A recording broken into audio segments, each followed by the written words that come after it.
Walk the silky golden sands of St Brelard's Bay as the sun casts its warm orange glow over the beach, chuffed to bits thinking, how is this still Britain? Fly to Jersey from $39.99 one way with EasyJet and enjoy island charm with some je ne sais quoi. Selected seats and travel dates, T's and C's apply. See easyjet.com. The Clyde One Super Scoreboard Podcast with Lookers Land Rover. Buy your next car or book your MOT, service or repair online. The winning team all season long. This is Clyde One Super Scoreboard. What a breathless start to the afternoon in Glasgow. Celtic 3, Rangers 2, 12 points clear, and the league title probably in the bag, Hugh Keevins? I think the use of the word probably is generous in the extreme. It's effectively 13 points given the goal difference. Who would believe that the league was not won? A fantasist might believe that. A realist says the party started when the final whistle blew today, and it was, for me, one of the very great Celtic Rangers games. 5 goals, goal mouth action on the plenty, just so much to talk about. But the final result is that the league is over. Celtic have won 2 in a row. That team does not slip up with this size of a head start. How on earth do you go about summing up that game in one answer, Mark Wilson? Very difficult, end to end. We had everything. We had some terrific goals. We had mistakes in it. We had people off the boil. We had people right on their games, such as Kyogo. It was just a terrific spectacle to watch. How many bookings? 5 or 6 bookings in there as well. But I think Fraser touched on it. Wasn't a particularly nasty game, so there was that competitive edge to it. We've seen a lot worse Rangers Celtic games than we witnessed today. Chances right up until the 95th minute as well. Rangers having the opportunity with that free kick. So full excitement, entertainment. But as you said, the league, no doubt about it, is well and truly over. I think the most important thing is our showcase game. I think it lived up to that. I wasn't impressed with the first 15-20 minutes. I thought it was sloppy. But when you get back here, so many talking points. You're talking about terrific goals. You're talking about Kyogo, talking about Tavernier, a right back scoring 2, probably could have got 3rd. You know, with every single thing in it today for me. And even if Rangers had to get something today, I still thought Celtic would go on and win the league, because I think they deserve to with the performance they put in. But it's all about people watching our game, and I think that was a terrific game. The one positive from Michael Beale's perspective is that in terms of the Scottish Cup semi-final, with a ground populated by both sets of fans, he did enough today to at times unnerve, rattle Celtic. At 3-2, you were not convinced the game was over. There were chances that Rangers had thereafter, and when it came to that final kick of the ball moment, the one kick shootout, they took the wrong decision, possibly allowed the wrong taker, and the ball went over the bar. And when the ball went over the bar, the title went out the window for Rangers. And Gordon, it swung, didn't it? There wasn't much in it early on, as you say. There was a controversial moment with Alfredo Morelos' goal being ruled out, and then when Celtic score, they get their tails up. Rangers have a very mini period at the start of the second half where they're on top. Then it really became all about Celtic. It goes to 3-1, potentially looking at adding to that, and then Rangers grab themselves back into the game as well. So it had a bit of everything. Yeah, I think that the big talking point tonight at 5 o'clock will probably be the Morelos incident. I know that we went against it. Fraser at Celtic Park watching it thinks it was a genuine goal. I think there'll be others out there the same, others saying, the referee called it right. But yeah, I thought that what the turn for Rangers for me was Tavernier's terrific free kick just before half time. You're either going in there 1-0 down, sit in that dressing room thinking, well, here we go again, Celtic have got the better of us. But they went in with real good steps, and the quick steps of saying, hey, we're back in this game here, we've got fire in their belly. They come out the trap second half and they really ask questions of Celtic. But you just notice that if you don't score in that period, you tend to play into Yep. Celtic's hands with their attacking power. And there might be two schools of thought here, Fraser Wishart. Some Rangers fans might call us up tonight and say we make mistakes that Celtic don't. But some Celtic fans might call up and say we punish mistakes that Rangers don't. Yeah, and I think that'll be the frustrating thing for Michael Beale in the dressing room there. You know, it was a good performance by his team, but two mistakes by the centre-backs, who were excellent throughout. You know, we did talk about John Souttar before the game. We all know he's a quality player, and I think today he showed he belongs at this level, but he was short with his pass back for the third goal. And Ben Davies, who actually did really well to intercept the ball when it spun up in the air, he's fluffed his header. But it's clinical. You know, Kyogo's first two goals are brilliant finishes. I mean, people might think they're simple, they're inside the penalty box. Brilliant finishes, as is Jota as well, from a tight angle with his weaker left foot. Just tucks it away into the corner of the net, and that is the difference. You make a mistake at this level, Celtic will punish you, and that's the difference.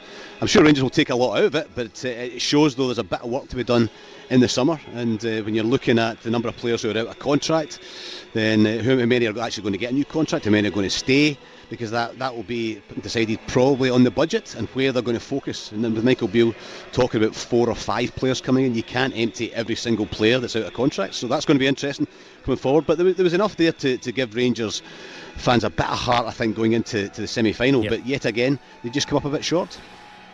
Catch your breath. It was quite something at Celtic Park. Celtic win 3-2, 12 points clear. You can get your calls in. These afternoons are difficult because there's a lot happening, so you can call. You can start getting them in 01419511025, but a bit of patience if you can, because we've got team news ahead of some fantastic 3 o'clock games next as well.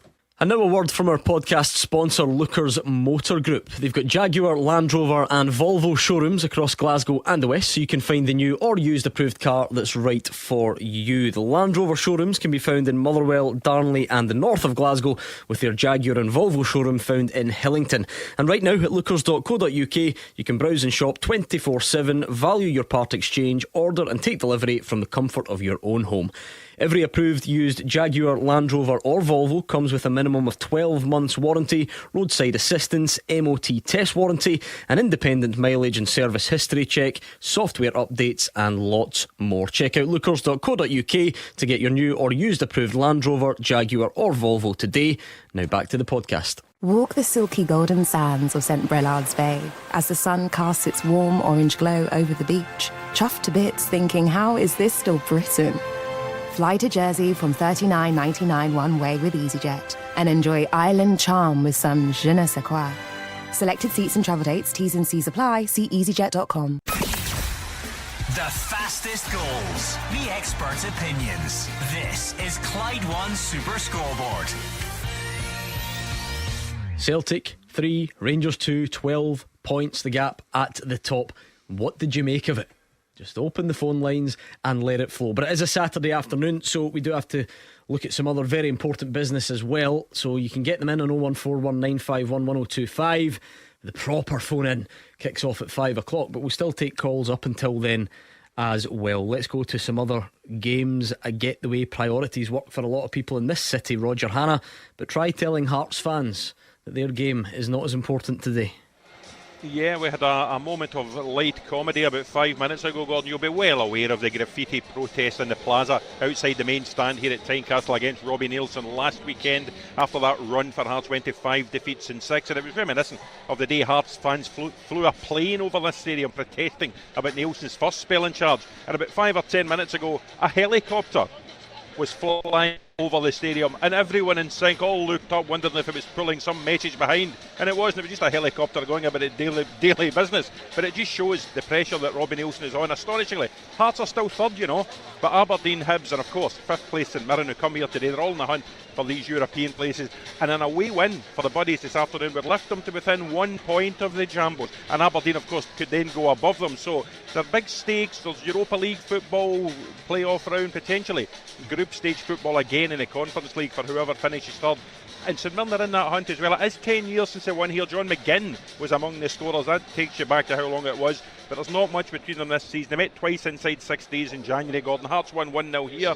There was a 1-1 draw in Paisley. And St Mirren arrived buoyed very much by that 3-0 win against their top 6 rivals Livy last week. 4 changes for Hearts from that defeat at Kilmarnock. Out go Keogh, Sibic and the injured pair of Josh Ginnelly and goalkeeper Xander Clark. In Ross Stewart in goal, James Hill, Cammy Devlin, and Andy Halliday makes the start, we think, at left wing back. So the Hearts team, it's Ross Stewart in goal.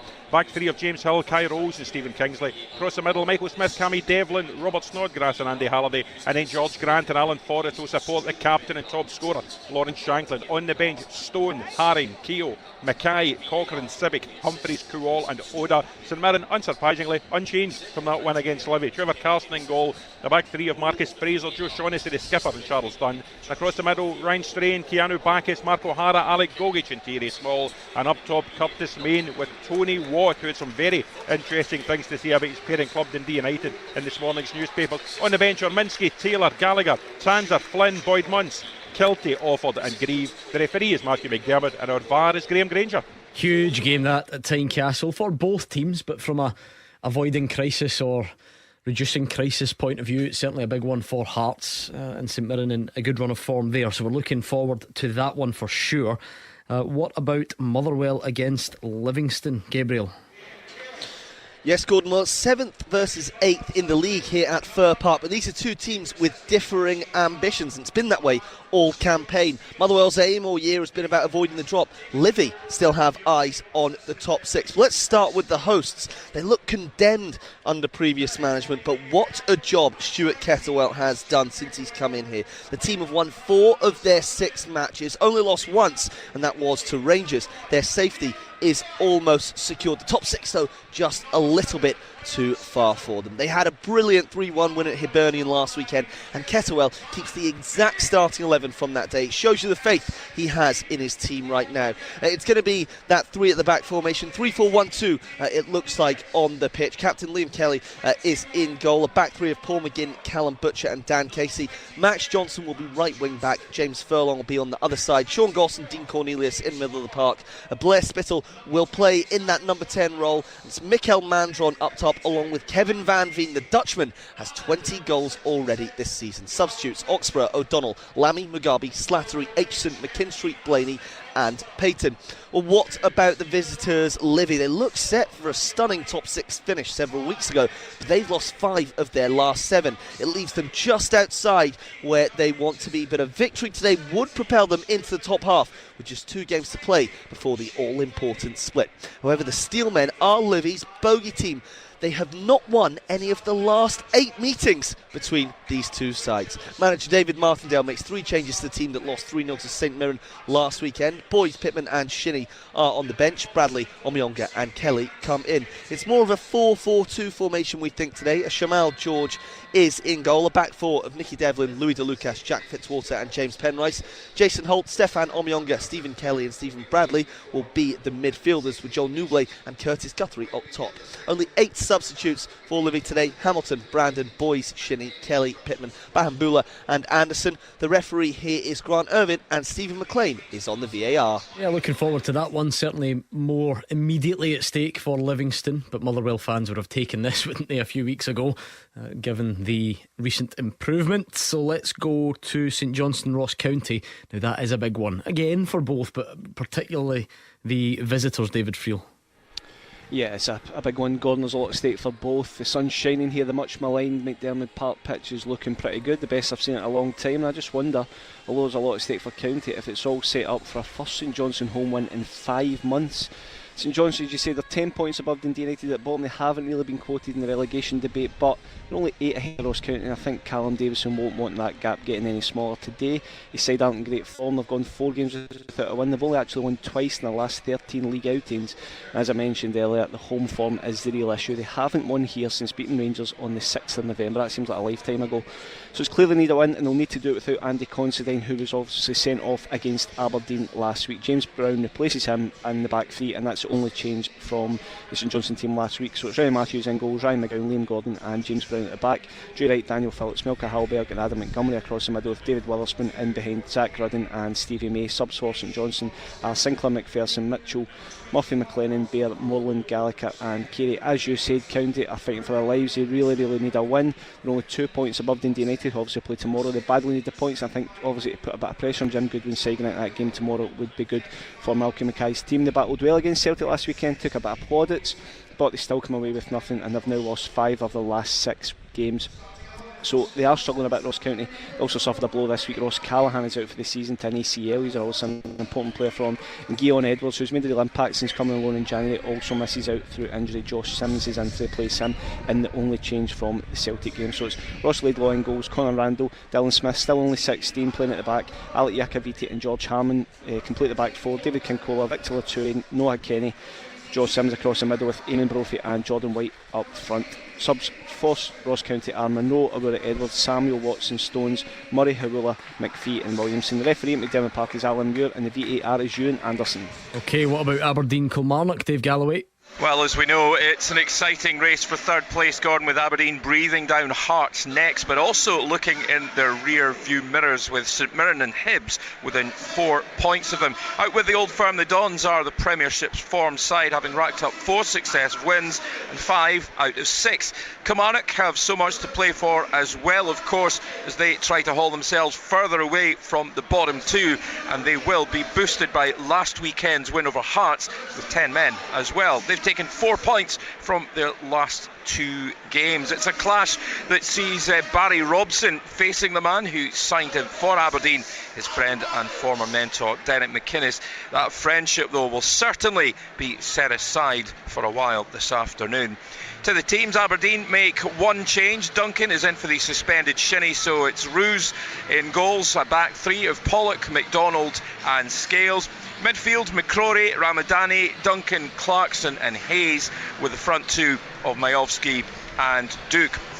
Substitutes for the Dons today: Horter, McKenzie, Markanday, Mislovic, Watkins, Coulson, Richardson, Kennedy and Babbage. Couple of changes for Kilmarnock. In come Chambers and Lyons. Out drop McKenzie, who of course is suspended as well, and Vassell. So Walker in goals, back 3 of Mayo, Wright and Dorset. Across the middle, Lyons, Watson, Donnelly, Jones and Chambers, with Armstrong and Deutsch up top. The subs for Killie today: Hemming, Power, Taylor, Alston, Murray, Robinson, McKinroy, Alabiosu and Wales. Match referee here at Pittodrie, it's Don Robertson. On VAR, it's Alan Newlands. Great storylines everywhere. Barry Robson against Derek McInnes. Aberdeen going for 5 league wins in a row for the first time in 8 years. It's all set up there for Dave Galloway. I mean, Roger Hannah, just to go back to Tynecastle, what is the level of pressure then on Robbie Neilson? How do you quantify that? Because when we talk about pressure, let's be honest, we talk about managers losing their job. A manager who sits third at the moment. So how can you quantify how much pressure he's under? Yeah, he's bound to be under pressure simply because of the fracture relationship, Gordon, he's always had with the Hearts fans. I heard a Hearts caller through the weekend show. You were asking him where does it all stem from, and it ridiculously goes back to a cup tie they lost against Hibs 7 years ago, and still a section of the Hearts support have never forgiven Robbie Neilson. And you know, at moments like this, it's always the minority, the loud vocal minority, who make themselves heard at moments like this. And he will know the importance of a fast start today. I spoke to one of the Hearts players, and it wasn't Andy Halliday, before the game, but when they were arriving, and he had said that had been Robbie Neilson's message: start quickly, try and put St Mirren on the back foot, and try and get the support behind you, because if anything goes awry in the first 5 or 10 minutes here, St Mirren were to score first, say, and they did make a flying start against Livingston 7 days ago, as you remember, you just wonder how this support at Tynecastle would react. Yeah, and for St Mirren, it's been said a lot this week, Roger, one of the last teams you want to rock up when you're in a difficult place. But you pointed out Hearts' home form is very good generally, and particularly against St Mirren, and this is a real crucial period for them, isn't it? Because for all the plaudits, they need to get that top 6. They'll look at other clubs. I mean, Livingston have even done it, Motherwell have done it regularly over the period, St Johnstone have been flying high for a number of seasons. St Mirren need to compare themselves to those clubs and start doing it regularly, don't they? Yeah, I would agree with that, and it's, if they can do it, it's another great piece of work in his CV for Stephen Robinson. I don't need to tell you, he took Motherwell to a couple of cup finals, he's come back to Scotland to take this job, and if he could get St Mirren in the top 6, or if he could get St Mirren a passport into European competition next season, for me that would be an even bigger achievement than taking Motherwell to Hampden a couple of times. Yeah, I think Stephen Robinson partially agreed with you not too long ago. It was an unbelievable start to the afternoon at Celtic Park, a 5-goal thriller. Celtic edge it, go 12 points clear, and we're asking for your reaction. 0141 951 1025. Pick up the phone right now and let us know. And we've got 3 o'clock games kicking off next. Scottish football's league leader. This is Clyde One's Super Scoreboard. Hugh Keevins, Mark Wilson and Gordon Dalziel are here. It's 0141 951 1025 if you want to get in touch.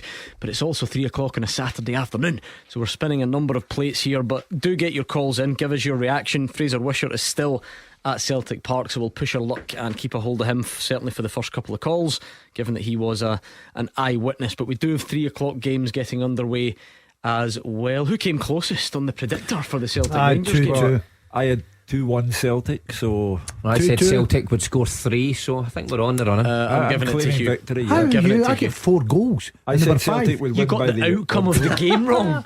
You said a draw. He said it would be a draw, though. He said Celtic would win.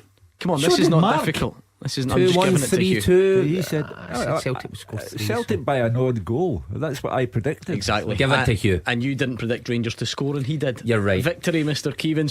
What about your 3 o'clock games? How are they looking? Well, simple, straightforward. The home team won at 12:30, and at 3 o'clock all 4 home teams will win. Hearts, St Johnstone, Motherwell, Aberdeen, all home wins. You going the same? I've got the exact Okay, same. fine. Gordon Dalziel. All homes. Any difference? Yeah, 1. I think Ross County will turn over St Johnstone. Clyde One Super Scoreboard. Goal flashes. With Clyde Built Windows and Doors. Buy now, pay nothing till 2024. Okay, the calls are starting to come in, so keep them. Oh my goodness, we've got one of these already. What a start to the afternoon. Goal flashes. With Clyde Built Home Improvements. He is the player of the month in the Scottish Premiership. I asked you the question during the week, is he the best player outside of Glasgow in the top flight? And it's that man, Duke. 1 minute on the clock. Aberdeen 1, Kilmarnock 0. Dream start for the understudy that is Barry Robson. Incredible. I bust out laughing during the week when I read a piece in the newspaper from Duke. Will you stop playing your microphone? I haven't touched my microphone. Who are you talking to? When he said that Scottish food was very poor, he said they eat beans for their breakfast here. I burst out laughing. Yeah, but no cold ones, you. They heat them up. Because you eat them for breakfast, Yeah. lunch and dinner. But he makes no bones about it. He's here for a stepping stone into English football, and at the rate he scores goals for Aberdeen, he'll get it. Brilliant start. Yeah, What terrific. a signing he's been, Mark. Oh, he's been absolutely terrific. And, you know, putting in a real turn for Barry Robson just now. You've got to say, Barry Robson taking over the reins. It was a hard gig for him to come in there, turn the ship. He's certainly done that. So he's put himself right in the frame for the Does job that next add on year. a little bit more pressure at Tynecastle? Because right Absolutely. now they've leapfrogged. They're listening to Hearts. SuperScore. Andy Yeah. Halliday said he was going to keep Your piece in. an Is Andy on the AirPod. bench? No, he's playing from the start. Oh well, he could listen. Going to pick an AirPod in, like I mean, Well, if Rory Matt- McIlroy can do yeah. walking down the fairway, surely. Look what happened to him. Stirling Albion are closing in on the League 2 title anyway, but particularly now Dumbarton losing again, and 1 Dumbarton 0 inside 2 minutes. Right, keep the calls coming in. We'll get you a teaser in a second. Fraser, are you still with us? Has the dust settled? Celtic fans are not still there, are they? No, and it's really strange being in a stadium where there was such a noise, such an atmosphere after a fantastic 90 minutes, and all of a sudden it's empty, but there's still media duties going on. I can see Ange Postecoglou about 15 yards to my left hand side speaking to some of the newspaper colleagues, so he'll obviously have something to say on our show in a wee while. But yeah, it's a kind of strange atmosphere, but I'm sure the Celtic fans all over the country are celebrating, and rightly so, because the league's pretty much tied up. Yeah. I mean, the overriding feeling for you, Fraser, what is it? Is it about the title? Is it about the fact that it was actually quite a good spectacle for the neutral? Yeah, for me it's about the spectacle. I mean, it was a terrific 90 minutes. From a Celtic perspective, they played in fits and starts. They weren't their fluent self at times.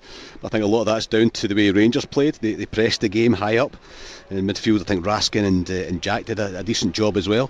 But it was at the back. I think Suter and Davis had good games, but they make mistakes and they were punished by Kyogo. So for me, it was a terrific 90 minutes to watch, and that's the most important thing for us who are just watching the game. But I think for Rangers fans, the questions will start to be, right, how can they bridge that gap? Because there is a gap, but they were in the game today, and it was enough there to give them hope for the semi-final. But there is a gap, and there'll be huge changes in the club over the summertime, so it's up to the board to find the money to close this gap, because Celtic will certainly spend, and I think Celtic will be better next season. And that's why this week will feature a bit of everything. You know, what happened today, what about the good moments and the good goals and the mistakes and the refereeing decisions, but then what about the league title, and what about the Scottish Cup semi-final, and what about the gap in next season, and so on. It was quite the afternoon, Hugh Keevins. Last weekend, Malik Tillman scored 2 goals at Ibrox against the Premiership's bottom club, Dundee United, and thereafter we were talking about the necessity for Rangers to buy him on a permanent deal from Bayern Munich, £5 million being the agreed price for him.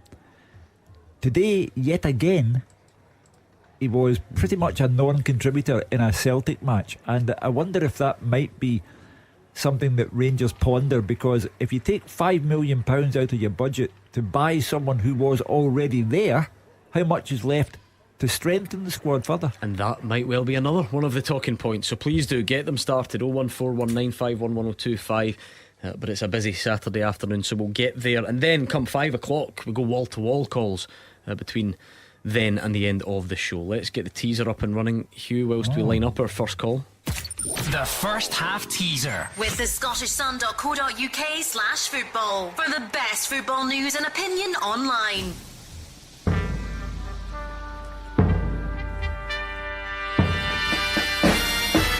Got to be an Old Firm teaser to begin with today. Can you name the last 2 Rangers and the last 2 Celtic players to have scored in consecutive Old Firm games? Name the last 2 Rangers players and the last 2 Celtic players to have scored in consecutive Old Firm derbies. Some of them might not be that tough. At Clyde SSB, that's where you have to send your answers in. At Clyde SSB, one tweet with all 4 names on it. Made it a bit easier than normal today, I would suggest. So send over your tweets, please, and see if you can win the race. That's the aim of the game on the first half teaser.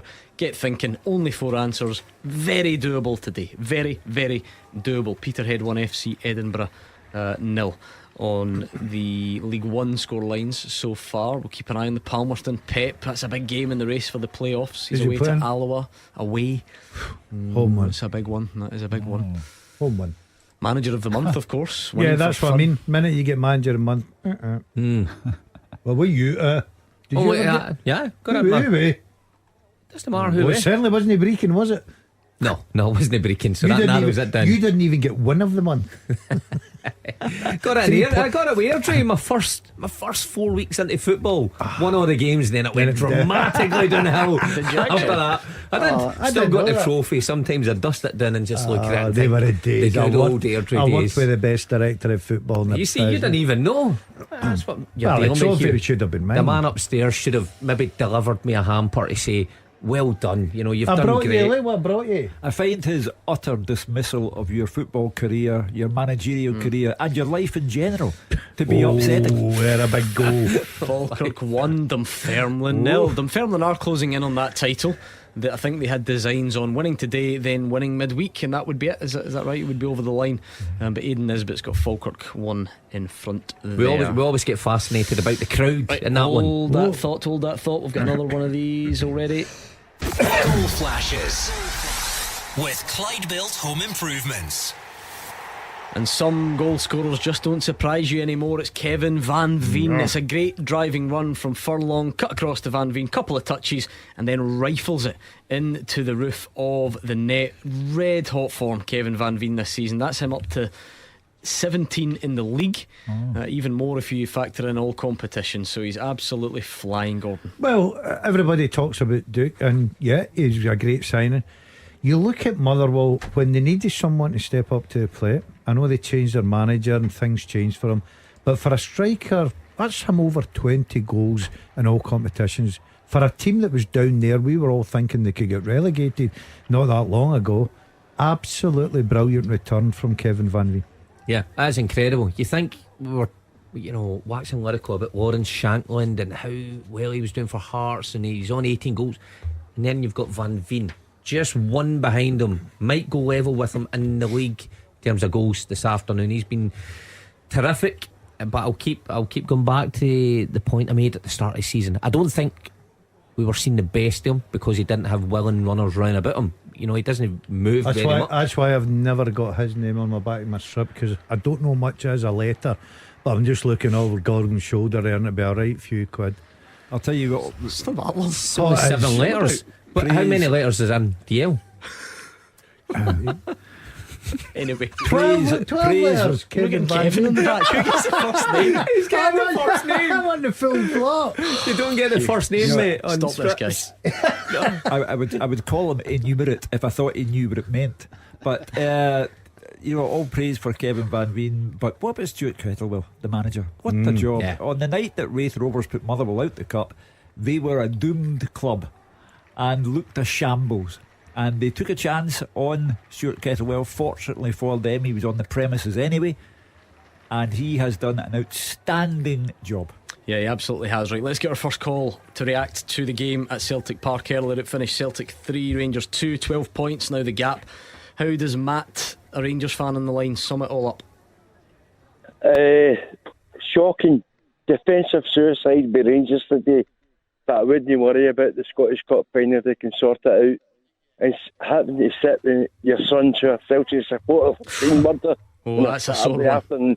That is a sore one, Matt. Are they going easy on you, or are they sticking the boot in? They're sticking the boot in as usual, but especially my big son Matthew. I mean, he's telling the pram news away in cheeky, and that's there to support it. Honestly, the domestic disputes in the Matt household. Fraser, Matt needs the Rangers defence sorted out, and look, you can see why when you look at 2 of the goals, certainly. Yeah, 2 of the goals, certainly, and even the first one as well. Nobody picking up Kyogo in the box, although you've got to give credit to Kyogo because he stepped away from the goals as the defenders ran towards the goals to cut the cross off. But the second and the third goal, just 2 individual blunders, one by Davis, one by Suter, and you do it at this level, they punish you. Terrific finishes by Kyogo and Jota.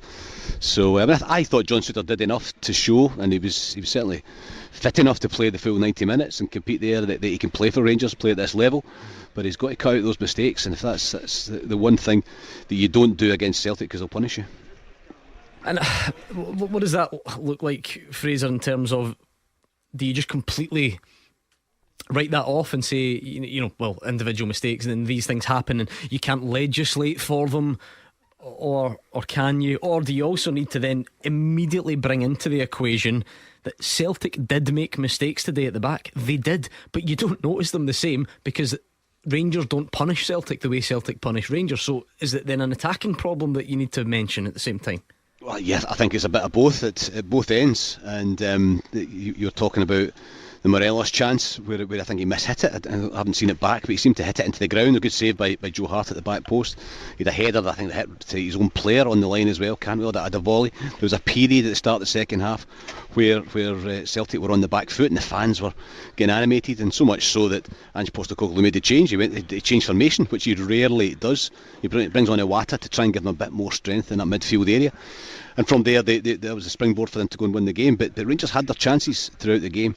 But if you're Michael Beale, you look at it overall, you're thinking that was a decent performance by their team. Competed with Celtic, but you can't give Celtic the individual chances that they did. I mean, Davis with fluffed his header, falls to Kyogo, you're just thinking goal, and that's not any disservice to Kyogo because it was an excellent finish, as was Jota. But at this level, you might get away with it against lower teams, but you'll not get away with it against Celtic. Matt, I mean, I'm going to ask if that's the league over. I think you're going to say yes. So was it over before today, or how do you feel about the title?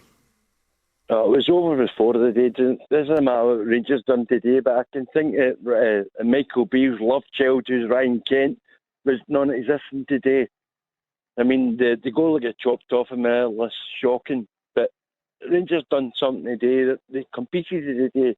It makes me hopeful for the Scottish Cup final if they can sort the defence out. Yeah, Fraser, look, everyone's a master of spin on days like this. You will hear it all, not only today, but over the next week as well. in terms of the balance of play, do you expect Rangers fans to be a bit buoyed by what they saw? And then I expect Celtic fans to say, yeah, but you couldn't beat us again and all that sort of stuff. But in terms of, Matt's obviously looking at it from a Rangers perspective. Yeah, I think so. I think Rangers fans will be happier with the performance. I mean, they stood up and they went toe to toe with Celtic. Earlier in the game we were talking about how they pressed from the front. It was good work rate from Tillman and Kent and Cantwell. But the quality is just there from Celtic on the ball. You know, they work the ball so well, and when they get into attacking areas, they take up great positions and really awkward positions, like for Riley, Moy when he's on his game, but Hatate when he's playing as well. Really awkward positions to mark. And once they get in beyond your midfield and turning and going at your back four, you're in trouble. And that's the big difference. The big difference between the teams today was the clinical finishing of Celtic, and they could have had a couple more.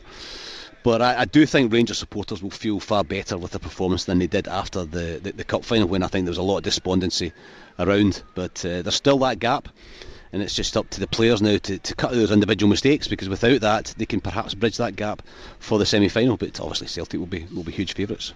Is that fair, Hugh? We spent weeks after the cup game, yeah. There was a proper inquest there from Rangers' point of view about gap.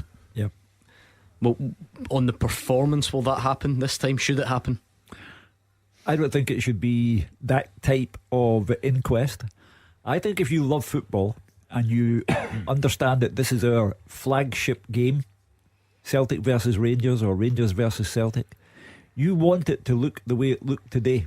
You want it to be one side on top, then the other side back on top, then the other, and 5 goals and all the thrills and spills that we had. That's the way you want it to look. However, the hard part in this city is today was the league decider. It's won by Celtic now. The next game is the cup decider, because the one who wins the semi-final at Hampden wins the Scottish Cup, because there's no way in this world that Falkirk or Inverness Calithus will beat Celtic or Rangers. That puts Michael Beale under a lot of pressure in the cup semi-final, because you can praise Rangers for many things that they did today. Tavernier, immense, outstanding, any word you care to use, but you cannot go on losing to Celtic, and they've already taken a cup from you. If they beat you on the 30th of April at Hampden, they've won the other cup as well. So Michael Beale comes under tremendous pressure in that match. 6 out of the last 7 meetings between the sides, Gordon, have either been draws or they've been settled by the odd goal. I completely understand why the 4-0 and the 3-0 at Celtic Park sticks in the memory, because it would. But Rangers are in the head-to-heads clearly not as good as Celtic, and I know the scoreline is maybe a simplistic way of looking at things sometimes, but the games are recently, more often than not, it is that odd goal. Yeah, but the thing that would worry me if I was involved with Ranger supporter, it's the odd goal and it goes to Celtic. Oh, absolutely. It's not luck.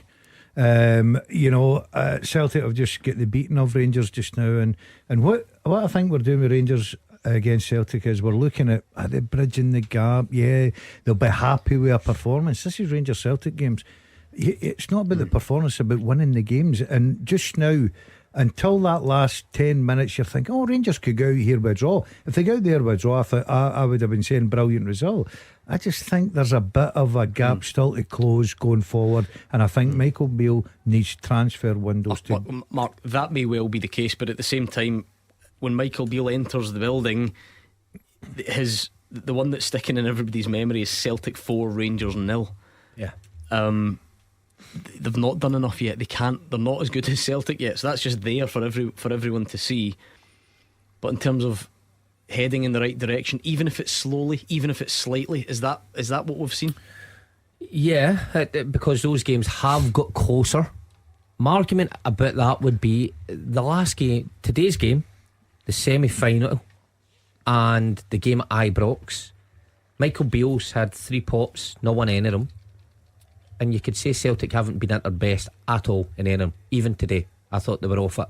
So as much as Rangers have improved in today's performance, people say, oh, it was much improved and they could be happy with their performance. I think Celtic have still been off it in those games, I think that's a but how concern much for of Michael that, Beale. How much of that though is down to Rangers Yeah, being the second best team in the country and stopping them? Sometimes, but you look at players like Aaron Moy today who couldn't complete a pass. You even go back to the games at Ibrox. You look at the game at Hampden where Maeda kept running the ball at the pitch. That's individual performances. Now, yes, I think Michael Beale has made Rangers a better team. I think even the way they press today is better, but the gap is still there in my opinion. I think Celtic could take it up a notch if they were ever in a situation that pegged back. Look, when they needed a goal at Ibrox and it was all going against them, all of a sudden Ange Postecoglou turns, makes 3-4 substitutions, they get a goal. When they needed to step up at Hampden, they did. When they needed to score a third today and capitalise on Rangers' mistake, they did. So that's there, and that's what Michael Beale has to get better. I think that will only come when new players arriving at Ibrox rather than the squad he's got. I agree with what you're saying, that Celtic were not at their scintillating best in 3 of the 4 matches that have taken place so far. I think the 4-0 game, you have to say that was Celtic, peak Celtic. But they've scored 11 goals against Rangers in those 4 games. Yeah, that ought to be a cause for concern if you're Michael Beale. Yeah, thank you to Matt. Hope your sons take it easy on you, Matt. Split household, as I'm sure there will be many of them. You just take yourself off out for the night when you turn your phone off and... No, I'd throw them out. Let's bring in Paul, who's a Celtic fan then. From the other side of things, Paul, how do you assess it?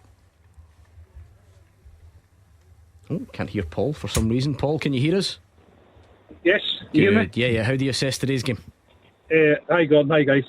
My assessment today is probably one of the worst Celtic have played all season. But the second and third goal were created because, as Anne says, we never stopped. They just don't get. They didn't get up. It was the ball was going out for Diego's second goal. I think it was Jota that won it, and even Jota's goal. A lot of people would have get up the goals.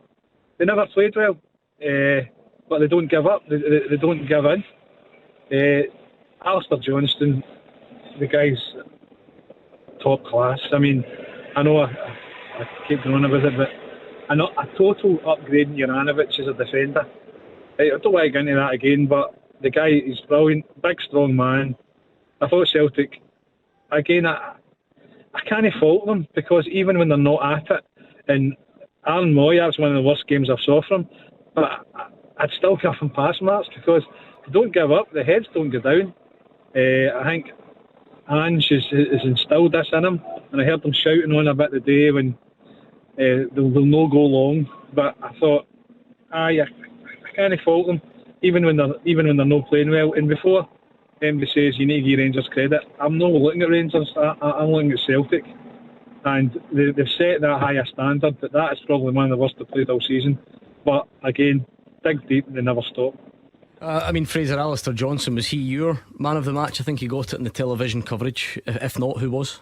Yeah, well, he was certainly walking down in front of me about 5 minutes ago with a big bottle of champagne, so I think he got it from maybe on the TV, but certainly the sponsors as well. I don't think you could argue against him. I thought he was terrific. He looks like the modern day fullback, because he can motor, he can run all day, he's quick, he's strong, but he's also powerful as well. He's a big lad, and a few of the Rangers players just bouncing off him as well, but he can pass the ball, so he's got the full game for me. So I thought he was terrific. You also got to look at James Tavernier on the other side, and I thought Tavernier played far better than he has done in big games defensively as well, but got his 2 goals. But Johnson, terrific, really good signing, and I agree with the caller that when you're selling Juranovic and you get 10 million, you spend 5 in Johnson, there's no difference at all. In fact, you're getting a completely different player, far more mobile, far more athletic as well. So a good move all round for Celtic. Mark, man of the match for you? Yeah, I thought so. I thought there was a couple of contenders. Hugh had mentioned to me Callum McGregor was also a steady influence in there, but I think Johnson, when you seen his first involvement in the game was to pick out Kyogo, it showed that range of passing. What he's got, the goal that was chalked off, but then how aggressive he is as a defender. It must be incredibly hard as a winger playing against him. You've seen him when he chases Kent into the corner, he knows when to press and when to stand off. He knew he couldn't give Kent time to turn. His pace, his use of the ball, Fraser mentioned it all there. He's been terrific for Celtic. Celtic fans took to him right away, and even going back to his first game at Ibrox, where he's been in the building for a wee bit, but it's such a pressure game to go into and play. He had a good afternoon there as well. So absolutely terrific again this afternoon. Full house for me. I like him. I think he's settled into the full back role very quickly, as Mark quite rightly says. Thrown in at the deep end, didn't faze him. He's got everything in his locker. Modern day full back, terrific. And by the way, he'll only get better. Oh, I've got to say, sorry Gordon, I criticised him during the game for Tavernier's second goal because I thought he's got to see Tavernier behind him. But looking at it more closely, he actually has to pick up Morelos in the middle. Rangers just get an overload, so I'll exonerate him for that one. So whose fault is it then? Yeah, well, I think whoever who was marking in there before has ran out. Now I couldn't quite see who's ran out just to press the ball, came up too early and forgot. You need to pick up when you come out as well. Bit of backtracking, Gordon, let's be honest about it. Just blame Joe Hart, he never kept it out. Right, thank you to Paul. It is a strange Saturday afternoon with these early kickoffs because we need to. The nation demands it. We open the phone lines early and get your feedback on the game, but we do have 3 o'clock matches as well, so we'll drip feed these calls in, and then 5 o'clock wall to wall from there on in. Stirling Albion nil, East Fife 1. So the top 2 in League 2 are both losing at the moment. That's more problematic for Dumbarton than it is for Stirling Albion, but we'll keep an eye on it. That Duke goal, by the way, so remember they're in front. Aberdeen 1, Kelly 0, Motherwell 1, Livy 0. Duke's goal 17 seconds on the clock. Must have been beans. Unbelievable, isn't it? What a Kelly's record on the road though, you know, defensively so bad. Yeah, and you're going up there. Darren McInnes will be looking to really get something at Pittodrie, of course he will. And you lose a goal 17 seconds, incredible. I mean, I know in the end it doesn't matter all that much where you pick up your points, but I think in the season they got relegated. They won 4 on the road. They've not won any. So they're really relying on that home form at the moment. Certainly Still no sign of life from Tynecastle. Well, no, nothing much doing. A good chance there for Jordan White for Ross County at McDermott Park. And again, St Johnstone along with Motherwell, they're the strange cases of being better away from home than they are at home. So St Johnstone struggling a bit. St Mirren are on top, Hugh, at Tynecastle, I have to tell you. I mean, you know, there does come a point where if you keep losing matches, of course you're under pressure. He's lost 5 out the last 6, and next week's the Edinburgh Derby. So of course you get a very short space of time now. You look down the road in England at the casualty rate there, it's growing and growing. You get no time. People don't have time. He's not to got give the you comfort blanket just now as it stands, because the comfort blanket is we can finish third. At this moment in time, Aberdeen have leapfrogged. I love that. Yeah. You're right, because it's as it stands season. You're allowed to say that now. I think it matters now. You're as happy it with that? stands, because it's the business end of the season, as Hugh declared it. If Hearts do not win this match today and are leapfrogged by Aberdeen, and a draw is not enough for Robbie Neilson, he will go into the Edinburgh Derby under great strain. Looks like Dumbarton have absolutely chucked the League 2 title. They were in the driving seat, by the way, comfortably a couple of weeks ago. That night when I watched them against Aberdeen, I know a guy that's seen them at the start of the season. I think he took the legs off them. They're 3-0 down now at Annan, and Stirling Albion have equalised. So again, advantage Stirling in that title race. Dunn, Main, Gogic, they've all had headers from corners. Thierry Small's deliveries causing problems for Hearts, and they've had those issues in goal as well, of course, which aren't helping. I mean, things are so critical. Andy Halliday get a game. That's harsh, you. They sometimes turn to him on the big occasion, you know. He'll get him a He goal. pops up with a goal, doesn't he? Yeah, Andy? he'll pop up with a goal. Oh, he'll be in on Monday if that happens. Yeah. Although, wonder if he watched the game at lunchtime. We'll see. We'll see how He'll be he's in the feeling. best image, really. We'll see how he's feeling. Let's check in on the teaser, please, Hugh. Okay, Old Firm teaser. Can you name the last 2 Rangers players and the last 2 Celtic players to have scored in consecutive Old Firm games? Now, I did say there are parts of that question that are very simple. Okay, Yes. that's all I'll say for you. Declan would like to throw in Tom Rogic. No. And Connor Goldson. No. There's a shout there from Ryan Kent. He's not there. Derek's given me different versions here. He's nearly there. Well, he's there on the Celtic ones. He's gone for Dado Perso. No. Peter Lovenkrantz. Nope. and they have done it, but just too far back, some of them. And Duncan would like to mention Alfredo Morelos. He's hardly scored against Celtic at all. Moussa Dembele, not there. Not in the most recent. So there we are. Good question. Keep them coming at Clyde SSB. How are you two faring? Show me I'm your not answer, playing please. today. I'll give it up. He's no. You seem under the weather. I'm not feeling the greatest. Do you know what I've noticed actually? I can't help but notice because I've not had one coffee. Yeah, you're a coffee fiend in here. No. Not had any today. No. Got a wee upset tummy, have we? I'm Do you want me to struggling. rub your belly for you? I'm struggling, but I still had the decency. Look, Brought the cakes in, you did. brought the cake. Well, I Don't feed didn't him really. any coffee. John Fickelbow gave me with my tyre. You're joking. Did he? Hold on a minute. He said that his believing for 3.5 hours. You go and get your tyre fixed, and the guy normally fixes it but gives you cakes for the wee boy studio. went that to me. He says, "Come here a minute." He says, "They're slaughtering you in that radio." He went, "Take them in." What is this? The boys That's round there, unbelievable. they are a top notch. I'll tell you what, great tyre. I'm Great going tyre and I'm going cakes. round the corners like Lewis Hamilton and Saudi Arabia track. Woof. That's unreal. Oh, everything okay? Because Jen, you have what, 15 coffees a day? You're always telling Yeah, us on the show. I'm struggling a wee bit. I've had a wee Sore virus. stomach, have you? A wee virus. Is that but why you keep popping out of this studio? I've only popped out once. You're wearing a path in that carpet. No, not at all. That's He's got his loose So you've joggies on got the a day. virus and you've come in here to spread your contagion. Is that what you're Yeah, doing? I'm hoping you all have it by tomorrow. I'll be away, but I'll tell you what.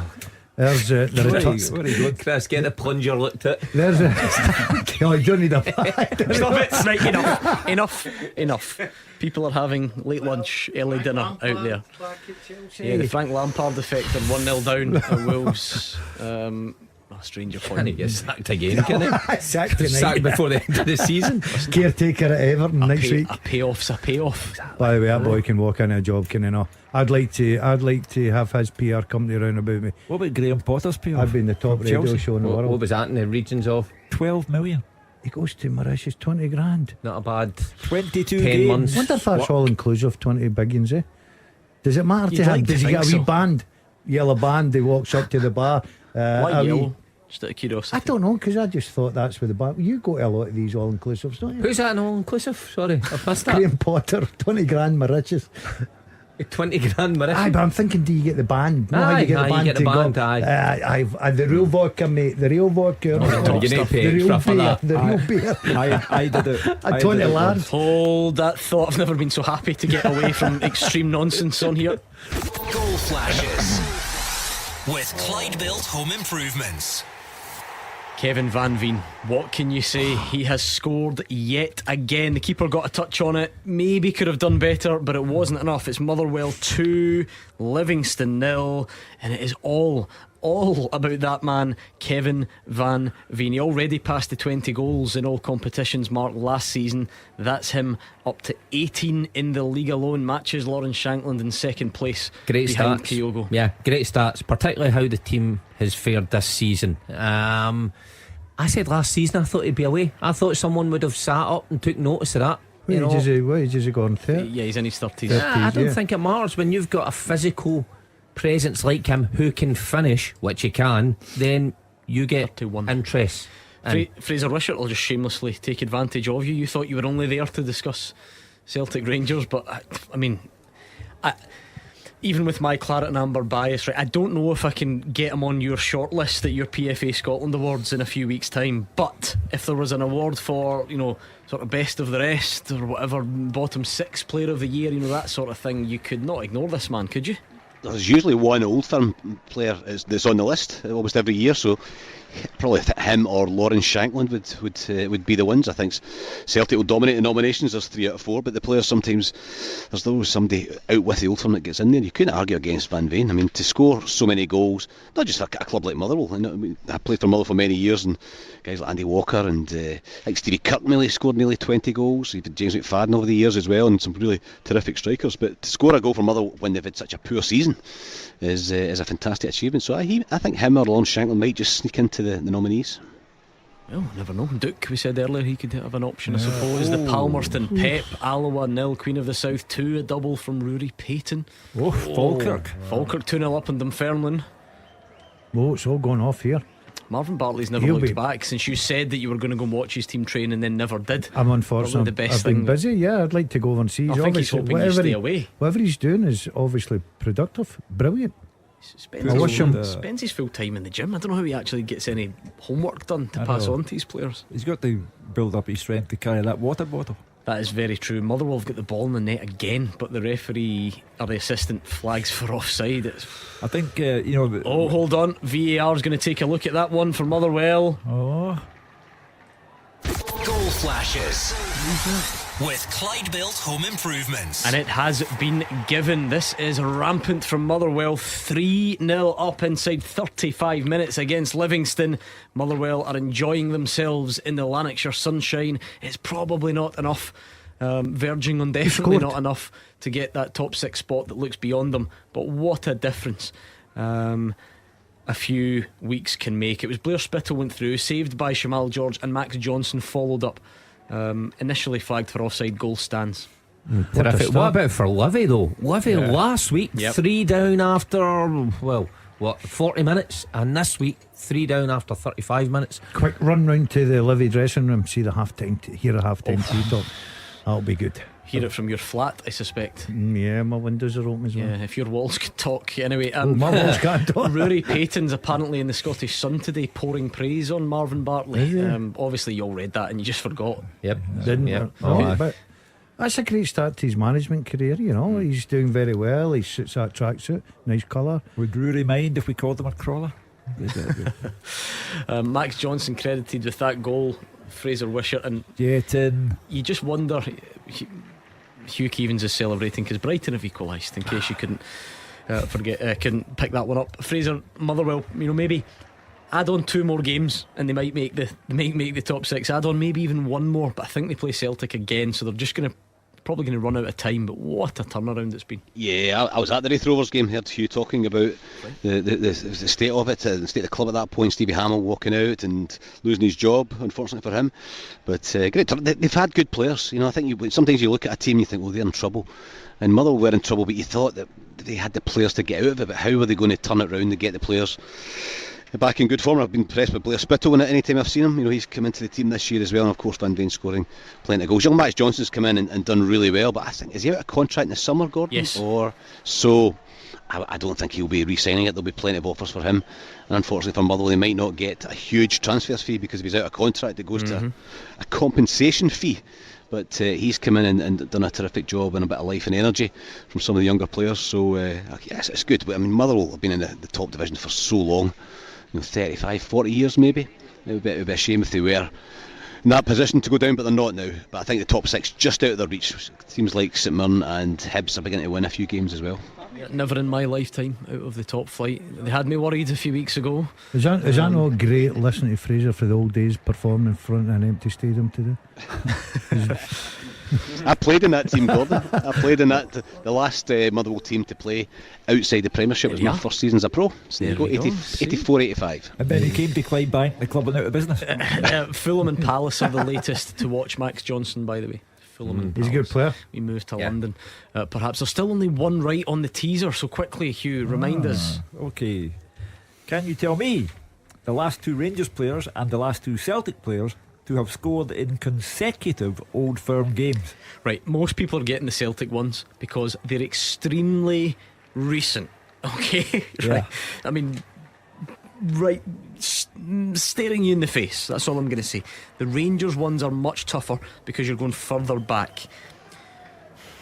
They both played in that Legends game a couple of weeks ago. They are both familiar names to this show for different reasons. One for a more direct reason, and one because we like to bring them up from time to time and mention a certain duel that he had with one of our pundits. I'll just leave it there. I've said too much already. Mark, what are you shaking your head at? No, listen, I wouldn't. Nothing. Just you seriously not even pick up on that? No. Never mind. Right, you go back to sleep over there in the corner, and we will bring in another call. We'll need to let Fraser. Oh, right, okay, I've got it. We'll need to let Fraser go at some point, so we'll let him answer Joel's point. Joel is on the line. What happened today, Joel? Well, I think we should have won, to be honest, but I think given the two goals we give away were absolutely disgraceful. Absolutely disgraceful. For professional players, we should have done a lot better. So you're talking about the errors. So what? Ben Davies first and John Souttar. Yes, I thought that was embarrassing. I know it was Souttar's first game back. Yep. But I just thought it was very, very poor. Just let it go. Let it go out. Take a corner. Although I thought Celtic were, they're top of the league for a reason. Is there also, we said this earlier, Joel, is there also a problem that those mistakes are terrible, but is there also an issue that Celtic have players that punish Rangers mistakes, and then maybe Rangers are not quite as sharp up the other end? Would that be fair? Yes, definitely. And the psychological, it's in the Celtics. It's going to be in the Rangers' heads now that how do we beat them? And I fear for the semi-final, because that's all we have left at the minute. And I did say spin, Hugh. You can take it any way you want, because I thought, and Fraser thought, most Rangers fans would say today has given me faith for the semi-final. But Joel is on and saying, well, actually, I'm now just wondering how we go about winning these matches. And that's why April 30 at Hampden becomes now so crucial, because today was the league decider. Celtic won. When they went to Ibrox and drew 2-2, that cemented their position at the top of the table. On September the 3rd last year, they dismantled Rangers comprehensively, 4-0 at Celtic Park. This cannot go on. For Michael Beale, it cannot go on, because the Rangers manager who cannot beat Celtic cannot stay as the Rangers manager, and the Celtic manager who cannot beat Rangers cannot stay as the Celtic manager. So April 30 has now become D-Day for Michael Beale. Yeah, Fraser, that balance again between not making mistakes in the first place, obviously, but also having an attacking threat that you can punish other people's mistakes. We spoke about it earlier, and I was just looking at the head-to-heads this season. I fully appreciate anyone can score. It doesn't matter what position they play, but if you're talking about your match winners, the guys that you want in those areas, the guys that you want taking advantage of mistakes, in the head-to-heads alone this season, Kyogo's got 5 goals, Jota's got 2, Abada's got 2, Maeda has scored. Celtic's attacking threat just is always there to either make something themselves or capitalise on a mistake that the opponent makes.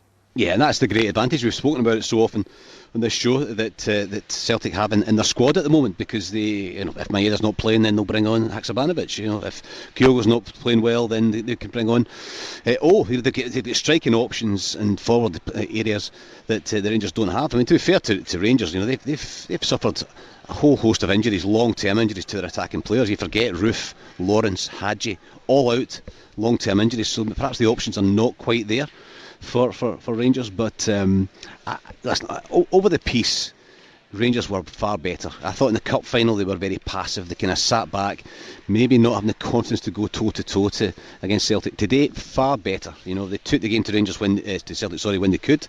They pressed the game and they caused Celtic to make a lot of mistakes, especially in the first half. And there wasn't much between the teams over the piece. I thought it was a really good game of football, but that's the difference at the highest level. We've seen it so many times. Kyogo just drifts in and out of games, but he's clever. He occupies the 2 centre-backs and allows the other football players in the midfield to find the spaces. He plays right up in the line, stretches the game because he knows he's got pace to win behind, and that just leaves gaps for the good football players, McGregor, Moy, O'Reilly, Hatate when he's playing as well. And if you allow them into those spaces, they'll absolutely crucify you. But Kyogo is just clinical, and he scores a lot of goals from inside the box. In fact, all his goals are inside the box, but from close to the goals. And they're not simple goals. His 2 finishes today were very, very good, and that is the big difference between the clubs. And you make mistakes like Rangers did at the back, 2 individual mistakes, and they get punished. Was that a biblical Easter reference from Fraser Wishart this weekend of all weekends? Well, things you never thought you would hear on Clyde One Super Scoreboard. Hugh Keevins. He didn't say that Rangers had resurrected their hopes of winning the title, so we'll let him off with that one. But we'll let him go. Fraser Wishart, thank you for your service this afternoon. We'll speak to you soon. Thank you, an absolute pleasure. Enjoyed the game, thoroughly great 90 minutes to be here. Pleasure. Good man. I don't think that's one of those that if you're on the losing side you say that, but Fraser gets to sit back and enjoy it all. So 3-2, we'll keep the calls coming. Thank you to Joel for getting in touch. We do have a lot on a Saturday afternoon. Halliday's just hit the bar. Scored a few with his head earlier this season, and again Kingsley's cross, Halliday's header back off the bar. Aberdeen penalty shout, Johnny Hayes going down under a Jordan Jones challenge in the box, but referee said no penalty. And without further ado, Hugh Keevins, let's get this out the way. It seems my clues have worked. Okay. The first half teaser with the scottishsun.co.uk/football for the best football news and opinion online.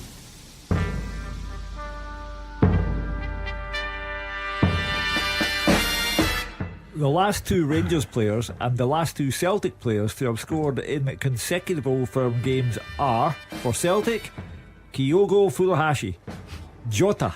Easy ones, to be fair. And for Rangers, Kenny Miller. When was he last here? Last night. And Daniel Kuzan, friend of Mark Wilson. Daniel Kuzan. There we go. Well done if you got it right. Third place was Matondo Prop. Second place was Tony Malone. And first place was Lester Crest. Well done to you. We've got a massive one of these on the stroke of half time. Goal flashes with Clyde Built Home Improvements. St Johnstone 0, Ross County 1. And it's Simon Murray. Sometimes your January transfer business can be the difference between staying up or going down, and Ross County have scored at a crucial time. As it stands, it moves them 1 point behind. Kilmarnock are losing, and it gives them a bit of daylight over Dundee United, who play tomorrow. Well, Queen's Park let Simon Murray go, and the wheels have come off the Queen's Park promotion campaign, hammered by Partick Thistle last night 4-0. But for Malky Mackay, that's an important goal at an important time for Ross County, and had come on to replace the injured Damon Brophy earlier on in the half. Move. Well, they need their strikers to step up. Low scorers in the league, they're going to need those strikers to get them out this mess. That was my nap today. I said at 3 o'clock I fancied Ross County. I thought I played all right against Celtic. I think they made it very difficult, and they're away from home at St Johnstone. Need to come out in the front foot and get some. They're struggling. I fancied Ross County to pick them off, and so far so good for them. I mean, you mentioned your nap, but you know I always remind people to gamble responsibly. But somebody told me you put a very irresponsible small wager, it should be said, on Tiger Woods to miss the cut at the Masters. How foolish of you, because he's just made it. Yeah, well, there's sort of a you got to get the truth behind bets. I actually said that Billy Horschel, that could be foolish, would finish above Tiger Woods. But you also thought he would miss the cut, and he hasn't. 23 in a row at Augusta. He must have missed it with one stroke or something. That's like golf for the time. Like he knows what he's Absolutely talking about. Foolish. You'd be as well going for a nap. Or stuff like that. I wish that could. That sore belly. We're going to get a wee cake at half time here. Take that, said Mark Wilson. Right, we are fast approaching half time. There's 5 added on. Hold on. Falkirk are now Falkirk 2, Dunfermline 2. Last I looked up, Falkirk were 2-0 up. So what a turnaround there. Right, we do have half time whistles starting at McDermott Park. David Friel. Half time, Gordon, St Johnstone 0, Ross County 1. You said it yourself, it was a massive goal. Simon Murray got it on the stroke of half time. St Johnstone haven't won here in 5 months. They are under pressure now, and it gives County something to hang on to in this second half. I said before the game, the pitch looked better. It doesn't. Looks can be deceiving. The surface is really difficult, but both sides have tried their best, created chances, and County are edging it so far. They had the first chance in 29 seconds. Eamon Brophy's weak header floated wide. St Johnstone soon threatened to. Liam Gordon should really have done better from 12 yards with a header from a Witherspoon free kick. Home side then started to play a bit. Adam Montgomery's been really good in the wide and the left for St Johnstone. He fired wide. David Witherspoon again, first one across the face of the goal. County then had a really good chance. Brophy broke through in 19 minutes. He fired wide and then pulled up injured. He knew immediately, he signalled to the bench. I think it's his thigh, and he looked in complete pain and absolutely devastated as he limped off. But Simon Murray came on, and as we know, he made the impact. County didn't let that deter him. Jordan White's been really, really good, but he fluffed his line some 6 yards after Josh Sims picked him out. But for Simon Murray on the stroke of half time, Murray took a touch, raced through and crashed an unstoppable Matthews. Half time, St Johnstone 0, Ross County 1. Oh, David the Dalek Friel there. We sort of lost him, and I think we've actually just lost Roger Hanna as well. He might be back. Let's give it a go. It's half time anyway, Roger. Yeah, half time at Tynecastle, Hearts 0, St Mirren 0. St Mirren started really brightly, and it was mainly the set piece delivery from the left wing back, Thierry Small, going over onto the right to take corners. First a header from Charles Dunn, then Curtis Main, then Alec Gogic, all off target and failing to test Ross Stewart, who's in the Hearts goal for a first start of the season with injuries to Craig Gordon and to Xander Clark. Hearts took a long time to get going. It wasn't until the 39th minute that they really called Trevor Carson into action. A deep free kick from the left by Robert Snodgrass, met at the back post by James Hill. His header was weak and easily held by the goalkeeper. Hearts in an unusual 4-2-3-1 formation with George Grant pushed up wide on the left and Robert Snodgrass in behind the captain Lon Shanklin, and they threatened again in 42 minutes. Stephen Kingsley's delivery from the left, a flying header from Andy Halliday back off the crossbar. Kingsley then threatened again, dragging a shot wide from 20 yards just moments later, but it really is all to play for here in the second half as these sides chase third and chase Europe. Hearts 0, St Mirren 0. What about Dave Galloway then? What's he witnessed at Pittodrie? Well, it was a game that started very well indeed, but then faded and then got pretty good again towards half-time. Aberdeen 1, Kilmarnock 0. A wonderful start, like I say, for the home team. Duke scoring in just 17 seconds with a lovely low finish after Majowski found him. Ramadani had a shot charged down as they went for a quick fire second goal, but Kilmarnock steadied themselves and Doidge set up Lyons to shoot wide. Then Watson's effort was charged down. The Dons had an opening from Clarkson's free kick. Scales though couldn't quite get his header on target, but following such an explosive start, all in all, things certainly did fall away. Doidge headed a corner well wide for Killie, and at the other end Duke fed Majowski, but Dorset's timely challenge saved the day. And then as half-time, Beck and Roos in the Aberdeen goal made two very good saves indeed. Firstly diving to reach Doidge's powerful shot, and then following that up with great reactions after a corner kick for Killie to keep out a well-placed Donnelly header. So an exciting start, an exciting end, but what was in the middle was no great shakes. But at the interval, it's Aberdeen 1, Kilmarnock 0. And finally, last but not least, certainly not with this scoreline, Gabriel's at Fir Park. Yes, it's 3-0 Motherwell against Livingston here, Gordon. Stuart Kettlewell's side have been rampant, led by the outstanding Kevin Van Veen. He scored twice, and Max Johnson chipped in with the third. Now, the hosts started brightly. Van Veen slipped Johnson in. It was a great chance, but the right back struck it straight at Shamal George. He should have done better, but it was a sign of things to come. They were playing really well, moving the ball about nicely. Sean Goss pulling the strings in the middle of the park and utilising their wing-backs really well also. And Kevin Van Veen kicked the scoring off in the 9th minute. James Furlong on the left-hand side, a good run, pulled the ball back to the Dutchman, who took a couple of touches, rifled it into the roof of the net. A brilliant finish with his left foot. The game then went a bit flat. After that, both teams seemed to steady into the game, but Van Veen lifted it again in the 33rd minute. Johnson put him in down the right-hand side. Ball was bouncing in the box, and Van Veen just took his time, then rattled it in the near post. George did get a touch on it, but it was too powerful for him, and that is Van Veen's 22nd goal of the season. 1 minute later, the provider turned the scorer. Blair Spittle that is, was suddenly through one-on-one. Livy's defence was all at sea.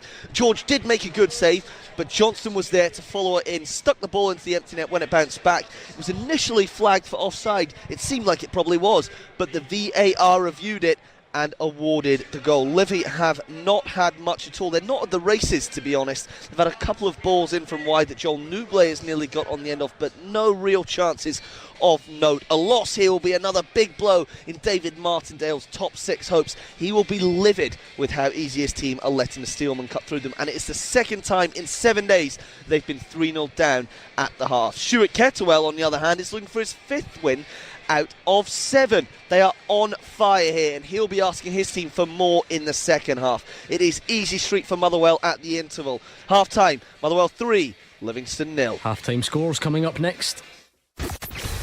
Action as it happens, and your reaction from 5 on the open line. This is Clyde One Super Scoreboard. Full-time result from the Scottish Premiership: Celtic 3, Rangers 2, and we are taking your calls on that. 01419511025. But a lot of other things happening at the break. It's Aberdeen 1, Kilmarnock 0, Hearts 0, St Mirren 0, Motherwell 3, Livingston 0, and St Johnstone 0. Ross County 1. In the Championship, Arbroath 0, Dundee 0, Ayr 0, Morton 0, Hamilton Accies 0, Cove Rangers 0, and Inverness 2, Wraith Rovers 0. In League 1, Airdrie 0, Montrose 0, Alloa 0, Queen of the South 2, Falkirk 2, Dunfermline 2, and Kelty 0, Clyde 0, Peterhead 1, FC Edinburgh 0. In League 2, Albion Rovers 0, Elgin City 0, Annan 3, Dumbarton 0, Stenhousemuir 0, Bonnyrigg Rose 0, Stirling Albion 2, East Fife 1, and Stranraer and Forfar also goalless. Very quickly to round off full time in the English Premier League, Man United 2, Everton 0, Villa 0, Forest 0 at the break, Brentford 1, Newcastle 0, Fulham 0, West Ham 1, Leicester 0, Bournemouth 1, Spurs 1, Brighton 1, Wolves 1, Chelsea 0, and Southampton Man City is later on this evening. The second half's and more of your calls coming up next. The Clyde One Super Scoreboard Podcast with Lookers Volvo. Buy your next car or book your MOT, service or repair online. The Clyde One Super Scoreboard Podcast with Lookers Volvo. Here, wherever and whenever you need them. Visit them in store or online. With the biggest support in Glasgow and the West, this is Clyde One Super Scoreboard. Hugh Keevins, Mark Wilson and Gordon Dalziel are in the studio. Lots happening here because we are reacting to Celtic 3, Rangers 2. We are still taking your calls on that, but it's Saturday afternoon, so we're trying to keep you across what's happening elsewhere as well. So do keep the calls coming, please do. 01419511025.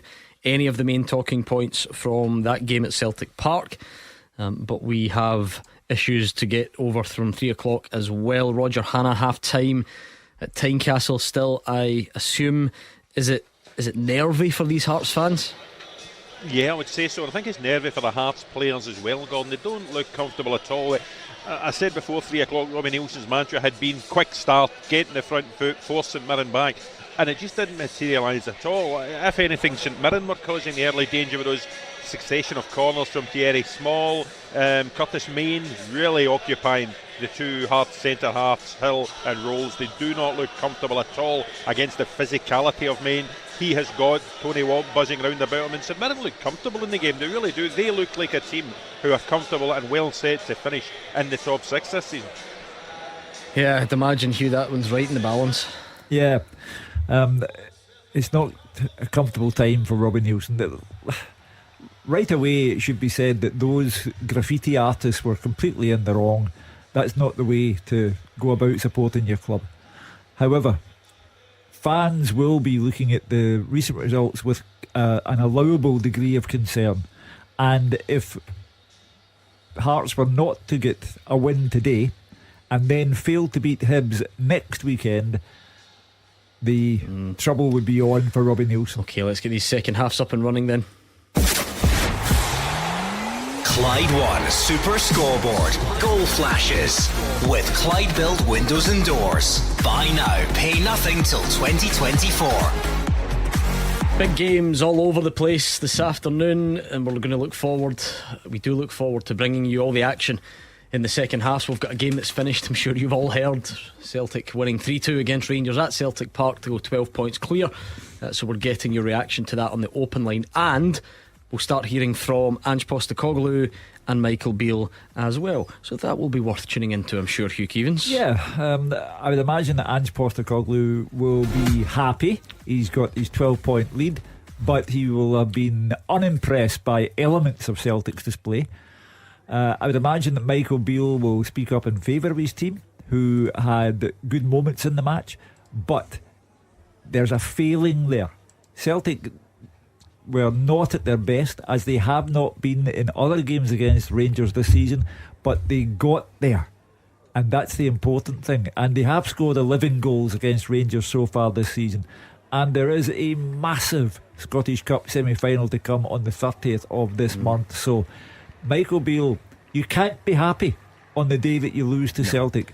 You can try and talk up the positive parts, but there's work to be done there. Good start to the second half for Morton. Dougie Emery's half-time team talk obviously working wonders. Callum Waters in 47 minutes, Ayr 0 and Morton 1.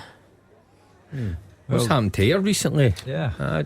Only one man pleased at that. It's a man to my left. Not at all.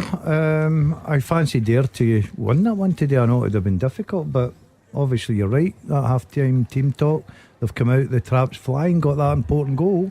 So it's over to you, United. Well, if Morton win, they're 3 points behind there, and they have a game in hand. So it's all going on in the Championship. Absolutely is. Good save from Trevor Carson from Michael Smith. That's Hearts' best chance they could be doing with a goal mark just to lift the place. Yeah, strange place to be at the minute. Hearts looked like it was all coasting along nicely and third place was secure, but as you said, recent results in recent weeks have put them in a spot of bother. Some interesting comments from Michael Beale and Ange Postecoglou, so you'll hear them very soon. Let's do your second half teaser, Hugh. Okay. The second half teaser with the scottishsun.co.uk/football for the best football news and opinion online.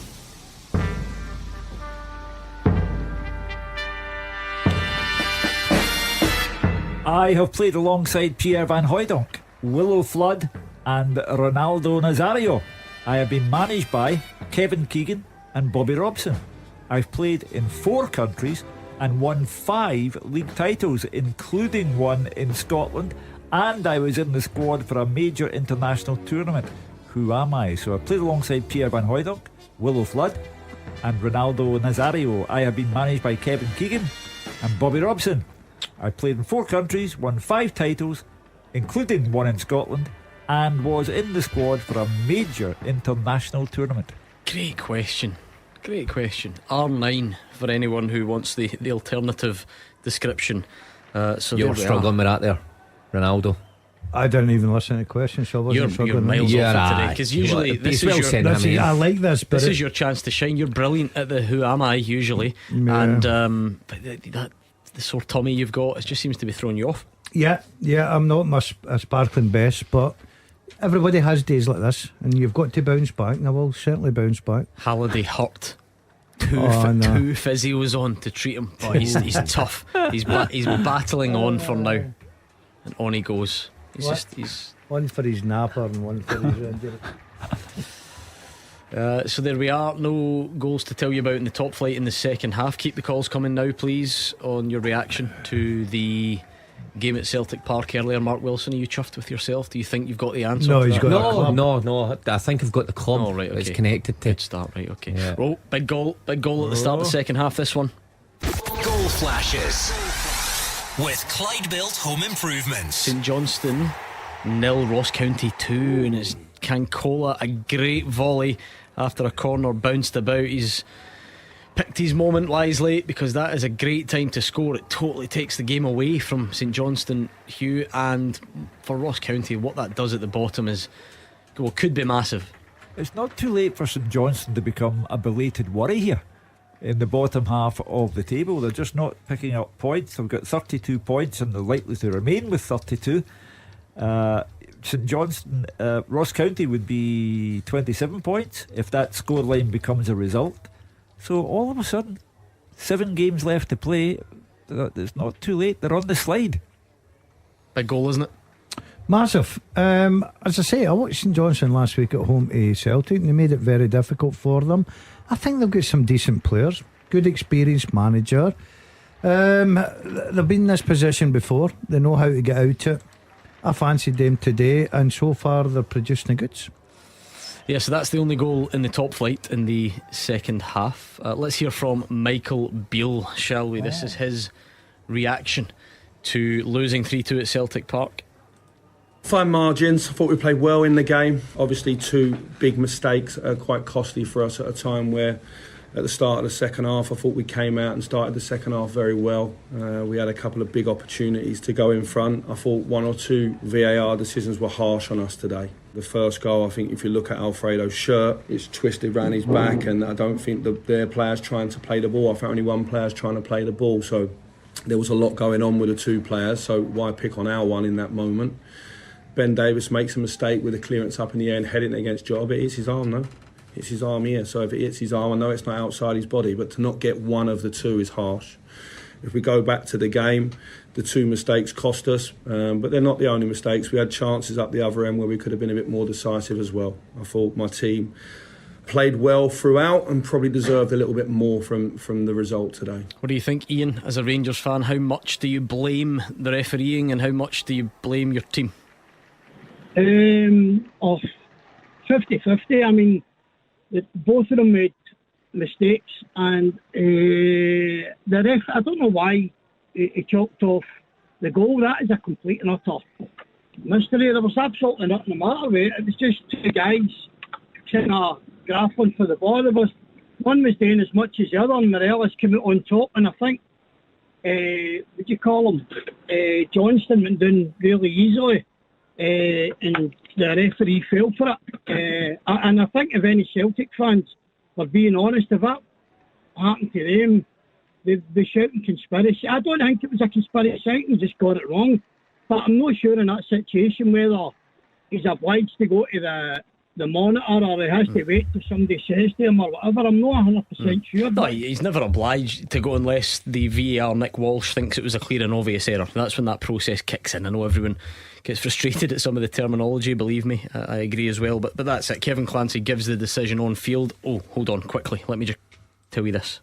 Goal flashes with Clyde Built Home Improvements. Tynecastle is not a happy place because Curtis Main has put St Mirren 1 in front. He took a pass from Alex Gogic, he held off Kai Rolls and he slammed the ball home. The delight in the away end is palpable and the disgust in the home end even more so. I walked out of here. I heard you. I know what you're going to say. Wrapped up my laptop. I came back in and I said, we've only got the Curtis Main goal to come now. You did.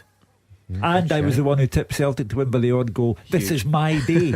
Anyway, quickly back to Ian's point. I don't know. We can go round in circles on the VAR sort of protocol or whatever. I think the best debate for us is, did Kevin Clancy get it right or not? That's got to be the best debate. I think you could have an argument all day about Morelos and Alistair Johnson, but I do not think there's an argument available for Ben Davies. He heads it off Jota. Jota knows nothing at all about it. And also, Michael Beale does say, I mean, it's his arm, no. I don't know if it was outside his body.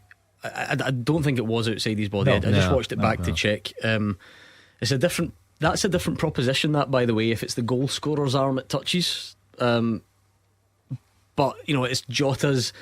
His hand is totally by his side, and Ben. Anyway, that one's probably not as in the forefront of Ian's mind as the Morelos one, Gordon. I said it after a game that this is where the argument would start tonight, Gordon, and I totally believed in Morelos.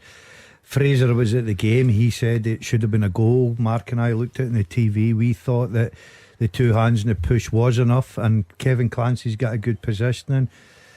There'll be a lot of people out there for and against, of course there will be.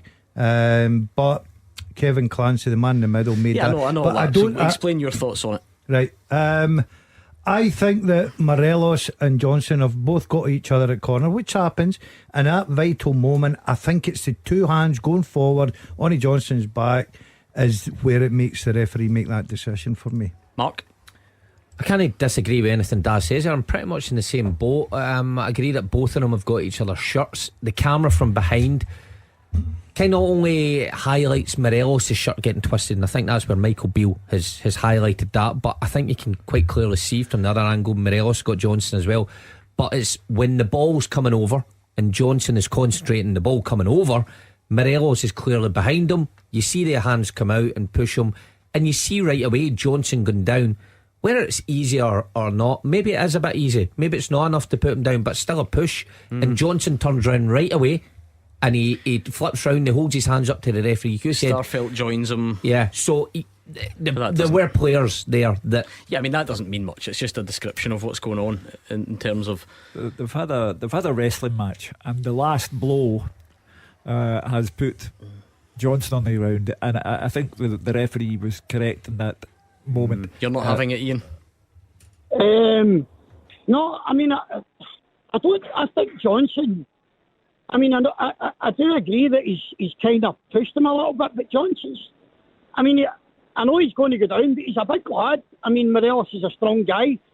If you're going to chop goals off for that, I mean, it's not as if he grabbed him round the neck and flung him to the ground. There is a bit of a push, but I mean, you see that all day long. You see it in the English Premiership, you see it all over Europe, and people, like, whether they get away with it or whether the referee thinks it's fair is a different matter. But I honestly think the goal should have stood. I think there's definitely grappling going on, and there is a vital moment where Morelos has a wee push, but I think he's been done really. I mean, if he went down like that in a penalty area and get a penalty for that, I mean, you'd be screaming all day long that he's took a dive.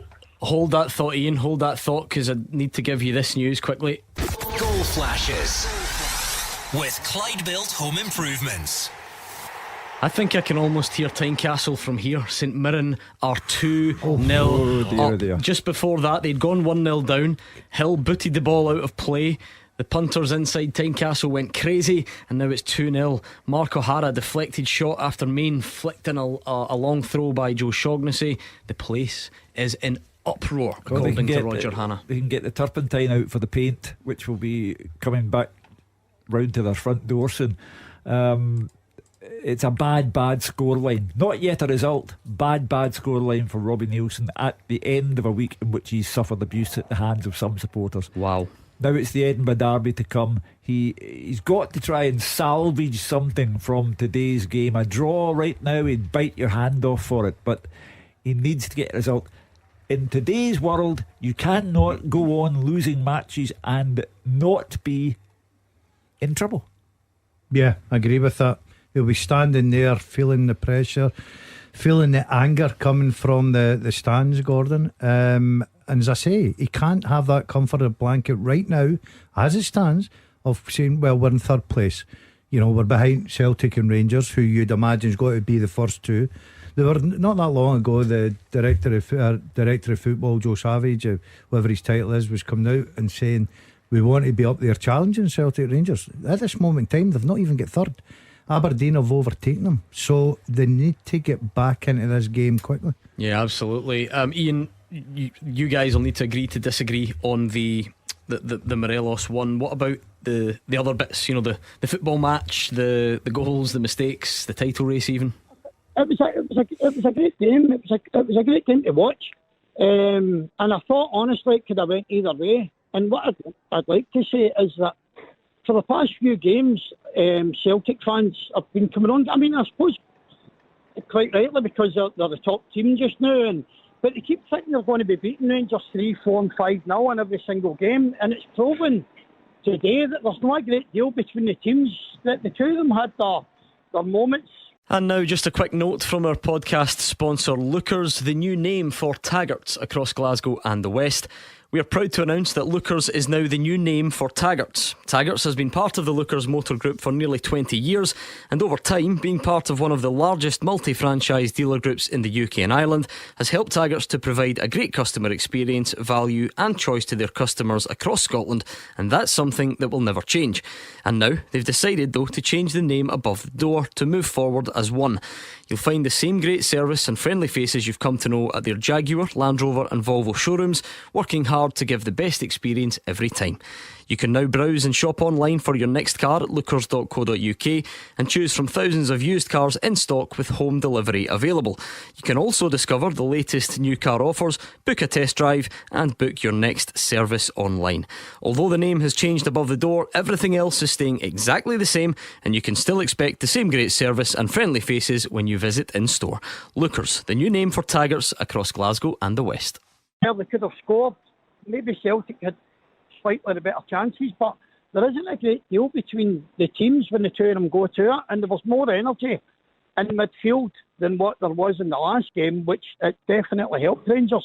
But I think a draw would have been a fair result, but you don't always get what you think you should at the end of the day, you know what I mean? But is that a positive, Gordon, for Rangers? Think to the cup final. Mm-hmm.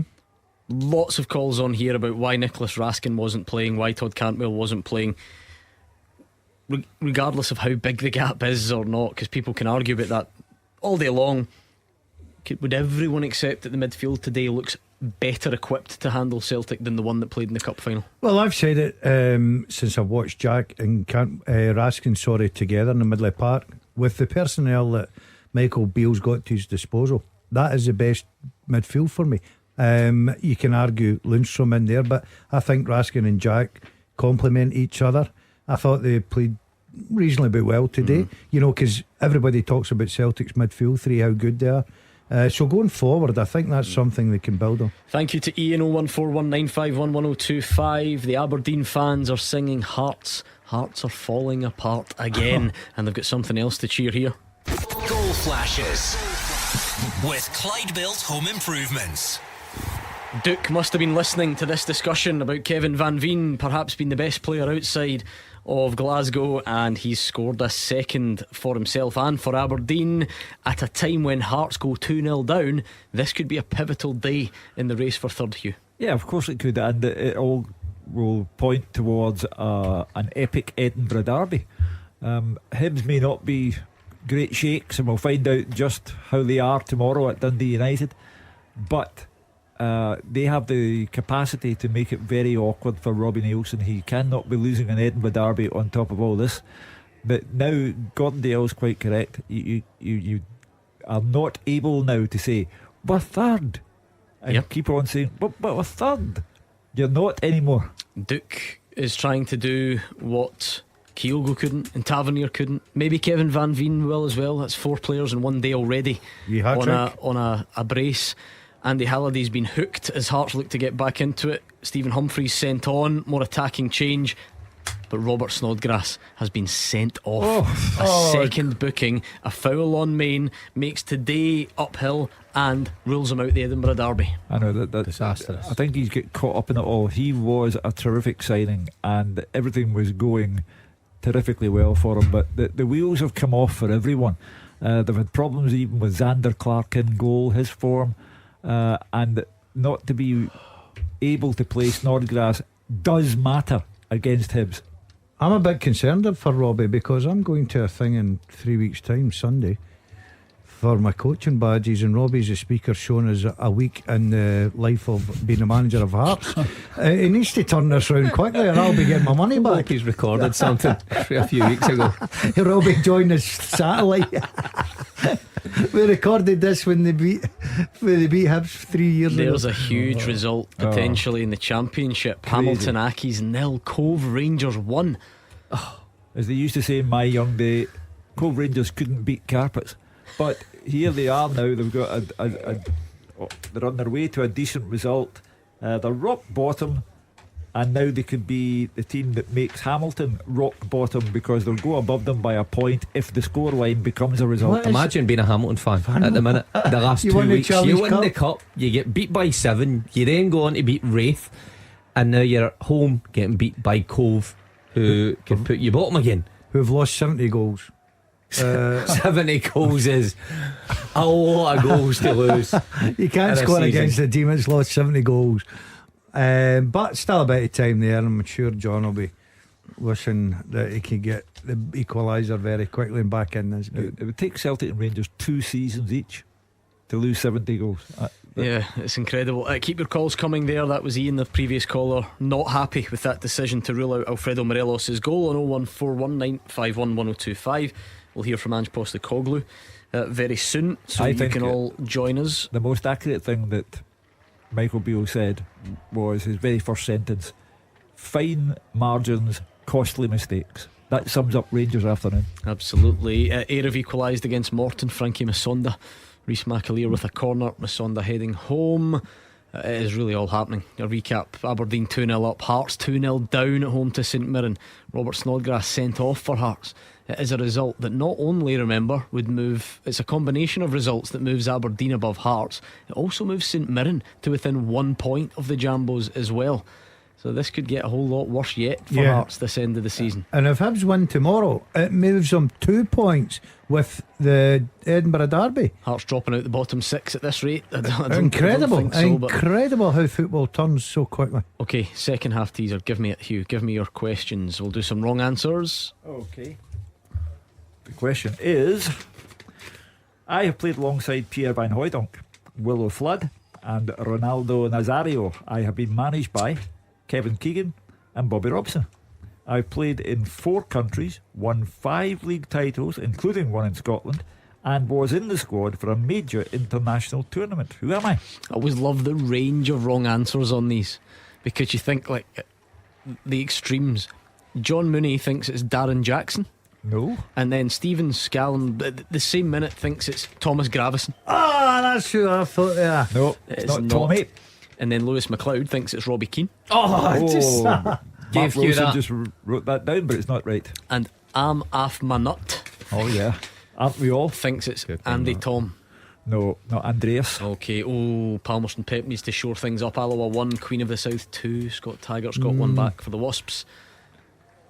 And a good turnaround for Newcastle. We said at the break they were 1-0 down at Brentford. They're now 3-1 up. They are flying. Good place to be, that, isn't it? Just now, Newcastle. Yeah, I've been there a few times.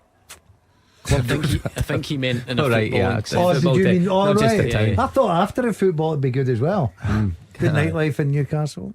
I'm sure it will be tonight. Certainly if that result keeps up. Right, where are we then? No more action yet at Tynecastle, and it's impossible to see Hearts come back. I mean, they did it.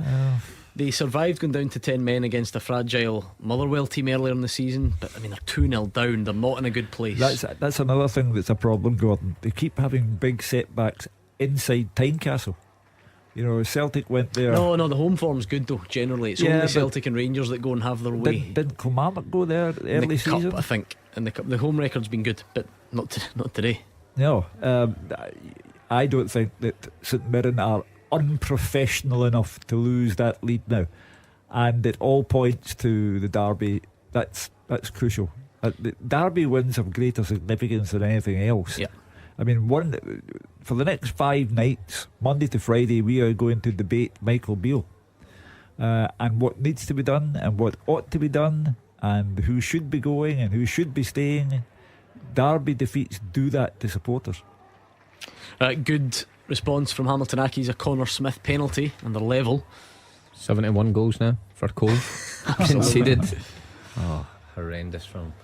But Hugh, I said Thursday night to the guys that I just don't know where it's came from, this split feelings about Robbie Neilson from the Hearts fans, because as a player he was there at a successful time. He did a good job as a player and then moved into his coaching career, and he's always been relatively successful, got them where they needed to be. And I know he moved at a time that was unpopular, but he left them in a right good position before coming back and taking up the job again. You see, on the one hand, the Hearts are a volatile club, and on the other hand, that they are an exceptionally well run club. The foundation of Hearts, they are a model example of how fan and boardroom operatives should get along.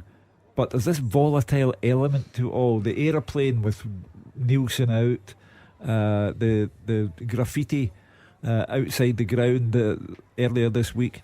There's volatility and there's business sense. It's a strange combination, but at the end of the day, if you keep losing games of football, Mark, you're inviting the pressure on you. We're going to hear from Ange Postecoglou, so keep your calls coming in. Celtic fans, Rangers fans, what did you make of the game earlier? This is the take of the Celtic boss. It was a typical derby game, had a bit of everything.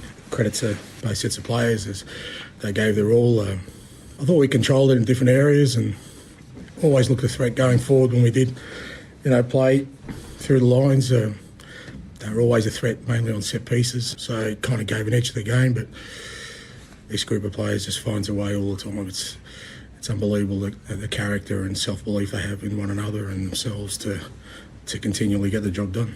You're watching it and you're kind of saying, well, we can be a little bit calmer and just not second guess ourselves at times. But that's easy from the outside. When you're in it, the consequence of the game, it's a derby, in terms of, league, what it does. So all these kind of factors invariably affect players. And but like I said, that they continually stay focused in that they won't be sort of taken away from reaching the goal that they want.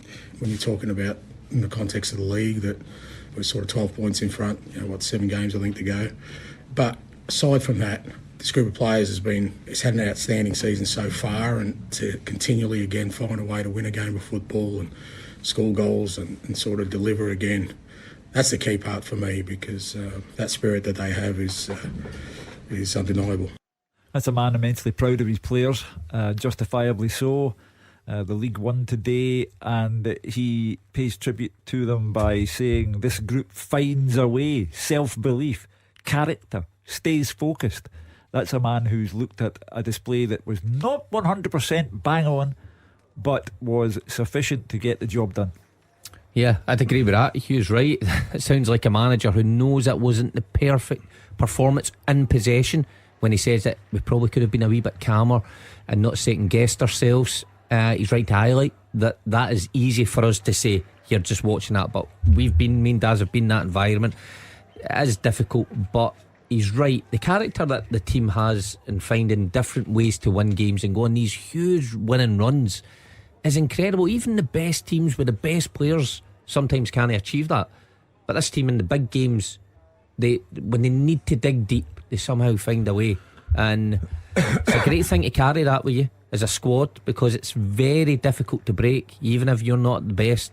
I think you get your most satisfaction as a manager out of watching your team. I watched them against Ross County, where the fire no cylinders, no, but they still go out there and they win games, and that's what it's all about. Yes, they entertain, they're a good side, they're a fast flowing side, they've got danger up front, their midfield's terrific, they've got good defenders, but there's times when they'll be off it. But as a manager, and you're watching your team off it, but still have the confidence to know they know how to get through this game, and that's what Celtic do. It's one loss in 64 league matches. It's Ange Postecoglou's still never been beaten domestically at Celtic Park, so. And that's why I keep going back to April 30, Hampden Park, because Rangers' season depends on that one day. If Celtic win the cup as well, and the treble. Rangers have to dig out a performance unsurpassed this season. They have to find a way to beat Celtic the way Celtic find a way to beat them, and the whole season comes down to the 30th of April for Michael Beale. Let's bring in Thomas, who's a Celtic fan. What did you make of it, Thomas? I wasn't very impressed with them today, actually. No. They were very slow at their traps. Alan Moy was very slow. The play against Rangers at Hampden, we're going to get destroyed. I wasn't very impressed with them today.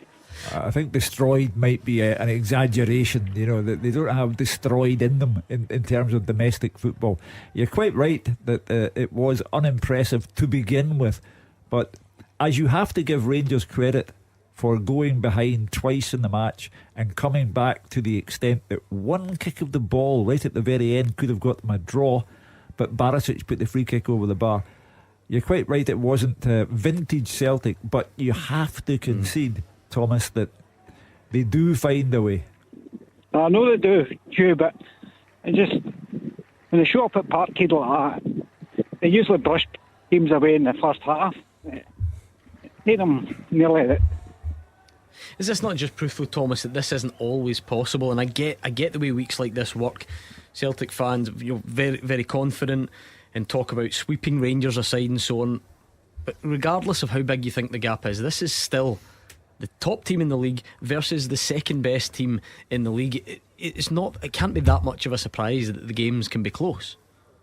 Yeah, I understand, yes, but Rangers had their tails up and Celtic were like chasing the ball all the time, you know what I mean? But that's allowed. It's a derby match, you know, and an awful lot at stake. That's allowed. Rangers, of course, must have their tails up to get anywhere, but Celtic kept responding. Do you not think the problem is with Celtic? Well, not all Celtic fans, but a lot of Celtic fans, and because of the football and the players that they've got, they expect, and I was speaking to a lot of them this week, they expect to beat Rangers 3-4-0 every week. Every time, sorry, not every week, every time we play them. It's not, the last three games have been decided, well, the last two were a goal, and the game before that was a draw. Are Celtic a better team than Rangers right now? Of course they are, we're not denying that. But it's not going to be because you don't beat Rangers 3-4-0 that, they're poor. Celtic found a way to win a game today, and I think they've got to be complimented for that. Mark, one player that Thomas did mention, and it's one of them you can, I don't know, maybe not, maybe there is no sense of humour in this fixture. You can kind of laugh it off now because Aaron Moy, he didn't do anything that that cost Celtic. You know, he didn't score an own goal, he didn't miss a howler, he didn't lose a goal, he didn't get himself sent off, and Celtic went on to win. He still, in the coaching terminology, had one. Yeah. He just couldn't do anything right. Yeah. But it was all these sort of minor bits that added up and led to him getting the hook. Well, it did. It just couldn't complete a pass, and that's what his game's built on. His game's built on being composed in possession and creating opportunities for his teammates, and he couldn't do any of that. To add to that, then they started the second half ponderous, giving the ball away and getting booked. So he left the manager very little choice of what had to happen. Got to say, when that change did take place, I thought Celtic were much better for it. I thought they played, as Ange Postecoglou said there, through the lines, and they started to open the game up a bit. But Aaron Moy's been terrific for Celtic. I think you can afford them an off game like today. I think the substitution would always happen, Mark. I agree everything you said there. I don't think it's Aaron Moy's best performance. He's a terrific player. He looked a wee bit off the pace. He got caught early. I think it was Tillman. He laboured on the ball, and he never really got up to speed after that. But you can't take away the boy's ability. His contribution at Ibrox, remember, so although he was well off it today, when he came on at Ibrox, the game, I felt, swung back in Celtic's favour. So he does contribute in these fixtures, just not today. It's a new club record for Celtic in terms of most wins and points from their first 31 games of a league season. Hugh, bit of a niche stat, but you know, it just highlights how well they've done up to this point. As I think you'll know, out of the 29 games, out of the 31 games, they've won 29 of them. So that's the best, I was going to say, start to a season they've ever had. This is about more than a start, but they're 2 goals away from 100 in the league. They are on course to concede even fewer points than Brendan Rodgers' Invincibles if they can remain undefeated between now and the end of the season. And they are again on course for a record goals scored. As you mentioned earlier, the goals, Gordon, because again, still scored 3. It's they're averaging above 3 every game, even when it is Rangers. You know, it's just constant in front of goal.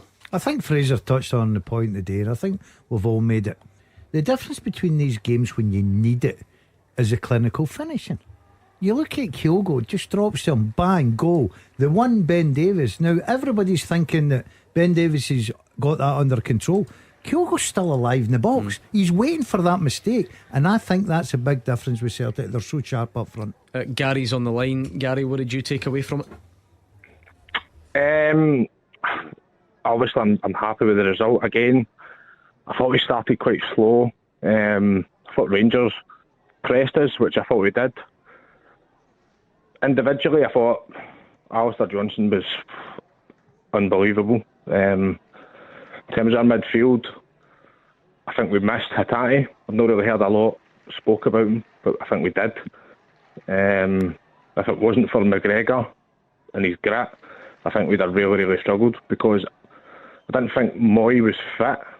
He looked, you could clearly see, obviously gave the ball away about 4 or 5 times in a row. He looked unfit.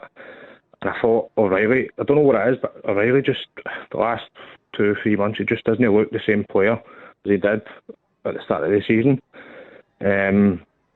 But overall, obviously, I think, again, we've shown that even though we don't play our best, similar to the final, we find a way to pull through.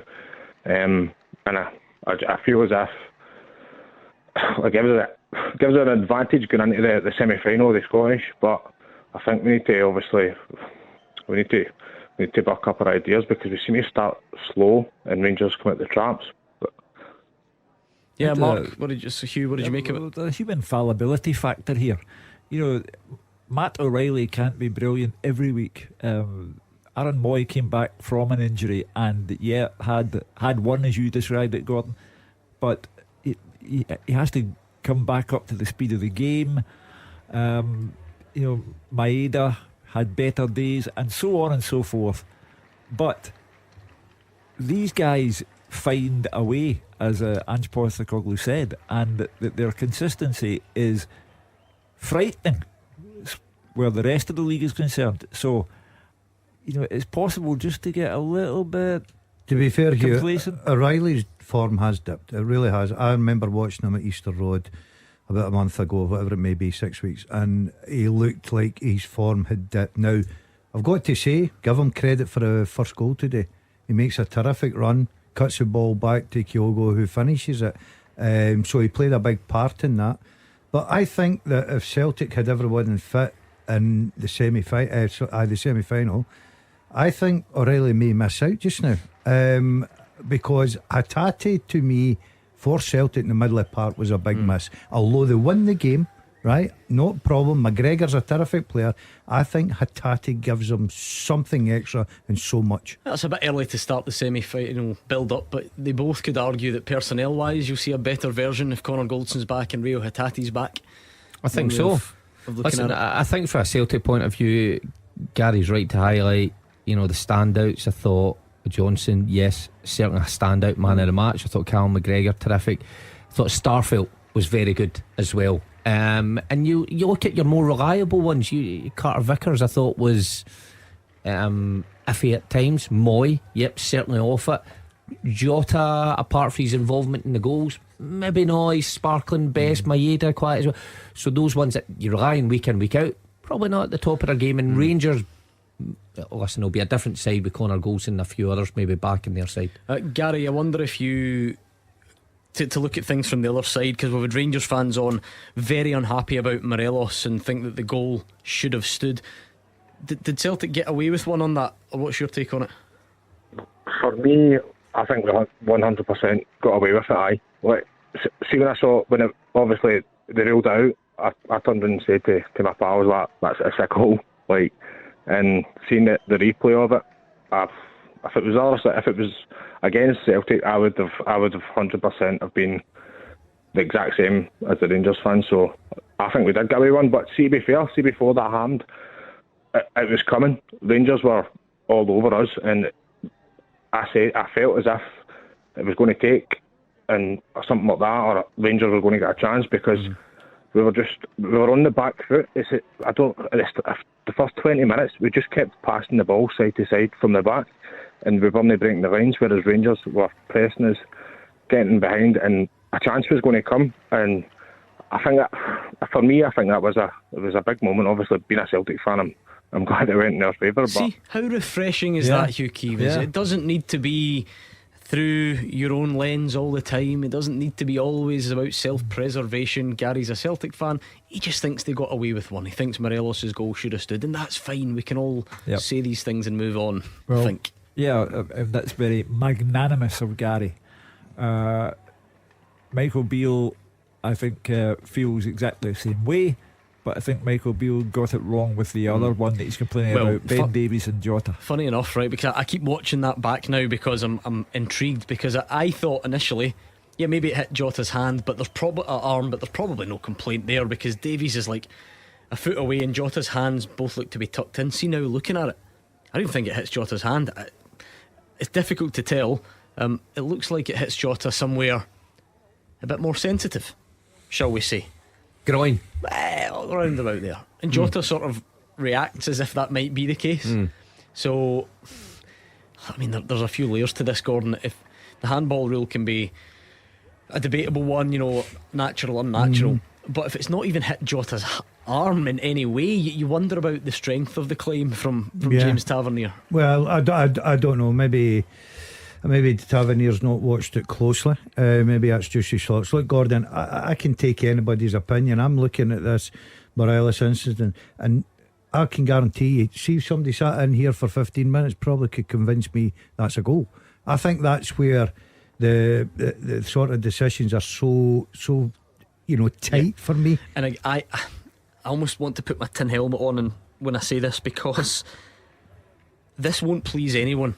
And it wouldn't please me as a football fan. In fact, it's one of the things I hate most about VAR, because you just can't properly get your head round it. I think it can be a nonsense at times, but once that decision is given, it was never likely to be one that VAR would then overturn, because is it clear and obvious? The answer is, again, tin hat, the answer, to be fair, is probably no, because there's that contact from Morelos and Johnson. Is it a clear and obvious error? No. So therefore the VAR won't look to overturn it. But to underline, that doesn't mean I think it was the right decision.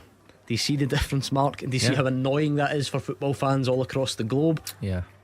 So, in other words, should Kevin Clancy have just not whistled for it, allowed the goal to stand, and then VAR to debate it then? Would that have? No, because every one of you and every fan, whoever phones in here, keeps calling on referees to be more decisive and don't just use VAR as a comfort blanket. So we can't have it. You cannot have it both ways. Anyway.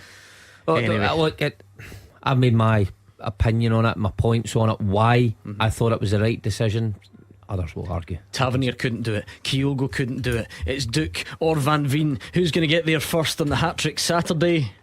Goal flashes with Clyde Built Home Improvements. It's a Kevin Van Veen hat-trick, an in-swinging free kick from Sean Goss. He beats the offside trap for now, and the header is initially saved, but he taps in. No mistake made on the second time of asking, and Kevin Van Veen is on fire, Gordon Dalziel. As are Motherwell. Understatement. As in Motherwell as a team, as the managers come in, what a start he's got to his management career at Fir Park. Absolutely brilliant, getting the best out of his players, getting the best out of Van Veen. He's returning goals.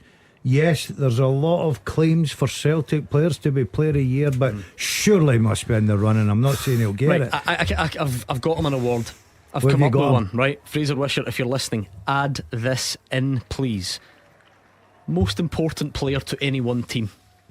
There were awards when you're 12. No, you're thinking of most improved. Best dressed. No, that's nonsense from you. That doesn't even make any sense. That's not one of your best jobs. jobs. Won that.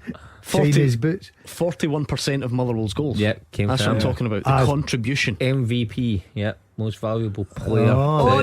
It's been ruled out. Take it back. Get off the list. Take it back. See, Hugh, 8-second delay. Hugh, this is the bit I'm fed up of, because people keep banging on about players as if they matter and fans in the stadium as if they pay their hard earned. What about us in here on a Saturday afternoon when we think we've got goals and they get cruelly taken away from us? 3-0 Motherwell, no Kevin Van Veen hat-trick. The award can stay for now. But here's what they can't take away. Motherwell today will be 14 points away from Dundee United, the bottom club. 14. When Stuart Kettlewell took over, they were in danger of being the bottom club. Now they're 14 points away. So Kevin Van Veen has his hat-trick, and no, he doesn't have his hat-trick. He has 2. But he can take great satisfaction. But nobody takes greater satisfaction than Stuart Kettlewell. Do you know what? Absolutely. There's many sort of mad bits of this show that I love, and they'll never fail to make me laugh. The way the sort of minds work out there. Gary, the last caller's come on. He sort of praised Celtic for getting the result. He's assessed Aaron Moy's performance, but praised Callum McGregor for taking a grip of the game and mentioned various things going forward. But that last bit there, just the last bit, because he thought Morelos got away with one. Jim is straight on Twitter: Gary's a plant, never a Celtic fan. I had my suspicions, Gordon. Do you think people go and waste that first 5 minutes? Right, hold on, I'll go on and I'll praise McGregor and I'll do this and I'll do that. Well, if there were any decent plant, they would. That's what I'm thinking. Come on. Worth bearing in mind, he didn't even want to talk about the Morelos goal. I asked him. So if I hadn't asked him, he wouldn't have said it. Maybe you're a plant. You're in Gary's plant. I've been called many things, I must admit. Poor Gary. Guys just try to phone in and join in the honest, show. See, I think, as I said, this game today joined the ranks of the very, very good Old Firm games. 5 goals, bookings, and all the fun of the fair. And contentious decisions are part of it, and always have been. So you can argue all you like. The league position is unarguable. The status of the next game the two teams play is unarguable. It's a treble decider. If Rangers win, there's no treble for Celtic. If Celtic win the Scottish Cup semi-final, they've got the treble on the same day. Right, let's round this off, Hugh. I don't think many of the games are poised as such, so I don't know if we'll get late drama, so let's do this.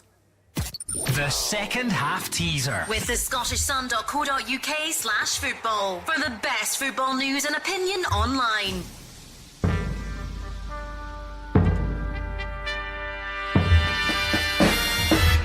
I played alongside Pierre Van Hooijdonk, Willow Flood and Ronaldo Nazario I was managed by Kevin Keegan and Bobby Robson. I played in 4 countries, won 5 league titles, including one in Scotland, and was in the squad for a major international tournament. I am Ronald Vaterus. Ronald Vaterus, I must say, it's the first time in a long time that you two, Dale and Wilson, didn't get it. I would never have got that. In fact, ask that question next week, I'll still not get it. Did he play for Man City? Yes, he in third did. place was Kev T 1988. I've got some sympathy for Kev because he might have been higher up the podium had he not written out the explanation for every link of the question. He was beaten by Blair Anderson. Well done, Blair. And none of you though were as quick as Darren Cheney. Well done, Darren. You know you're Ronald Vaterus. What do you say? There's always a goal. I did write down Man City to Hugh within the first 10 seconds, and Hugh shook his head and says no. He's a plant. That's a problem. You didn't know who he is. I am not a plant, I am a plank. Anyway, that was a tough one. That is a problem. That is, but there we go. It was quite difficult. The full-time whistles are starting to go. Airdrie 3, Montrose 0 just before the full-time whistle. A good win there. 5 minutes added at Tynecastle. Do you think the Hearts fans are happy to see that? No, they've left. So it doesn't matter. They will not. The vast majority will not have been there for the last 5 minutes. It'll be interesting to hear Roger's report. I'm sure the fans will not be happy at all. Are they at Easter Road next week? Is it Easter Road? I think it is. Yeah. And all of a sudden they're dropping down that table. They've got to be careful. Remarkable. Now Hibs are poor. Hibs won tomorrow and beat Hearts. They go above them here. Yeah. So and they could easily win tomorrow. Not saying Dundee they will, United at but home. it's certainly winnable. No, it's away. It's at Tannadice. Sorry. Right, okay, we're approaching. I do call it late drama territory, but I'm just not sure. Aberdeen are out of sight, Motherwell are out of sight, Ross County are out of sight, and St Mirren are out of sight. So I think you've had your drama for this afternoon. Yeah, no drama. Let's go home. Motherwell gave. Oh no, Aberdeen. Mark Wilson and I went for 4 home wins. We're 50% wrong or 50% right, depending on how you look at it. Ross County and St Mirren have spoiled that for you. Well, I must get it for nap of the day. Ross County. Yeah, you happy with that? Everybody went for a home win, St Johnstone. Even David Friel is he at St Johnstone? Big Friel? Yeah. Probably walked there with his gear or his No, back he's now. done now. He did. His West Highland ways has been complete, so he'll never walk anywhere else again. He's been spotted walking along the streets of the west of Scotland for the last few weeks in preparation. Fair play to the big guy. Having said that, I wondered about last night because it was a big game today. Obviously, lunchtime kickoff. I wonder how. I wonder what everyone's pre-match preparation is like.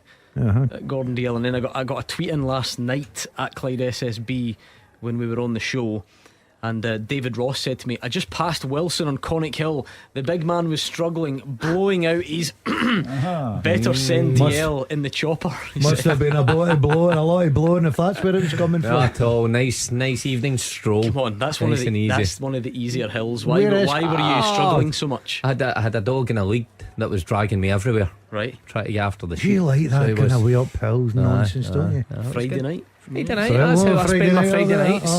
The hills. So the dogs was on the lead, was it? Stayed on the lead for the majority of the time. Ah, right, okay. And then I let him off for a couple of minutes, and you're not meant to do that though, are you? Nah.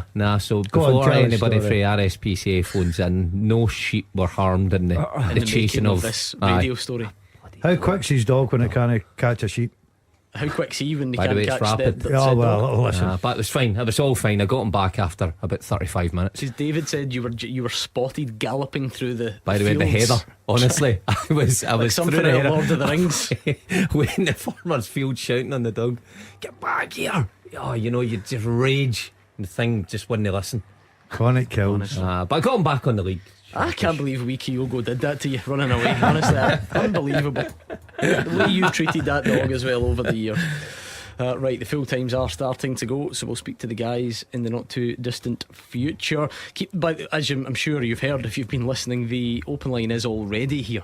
We've been looking back on Celtic v Rangers. We'll continue to do that. We'll hear more from Michael Beale and Ange Postecoglou, so keep those calls flooding in, please.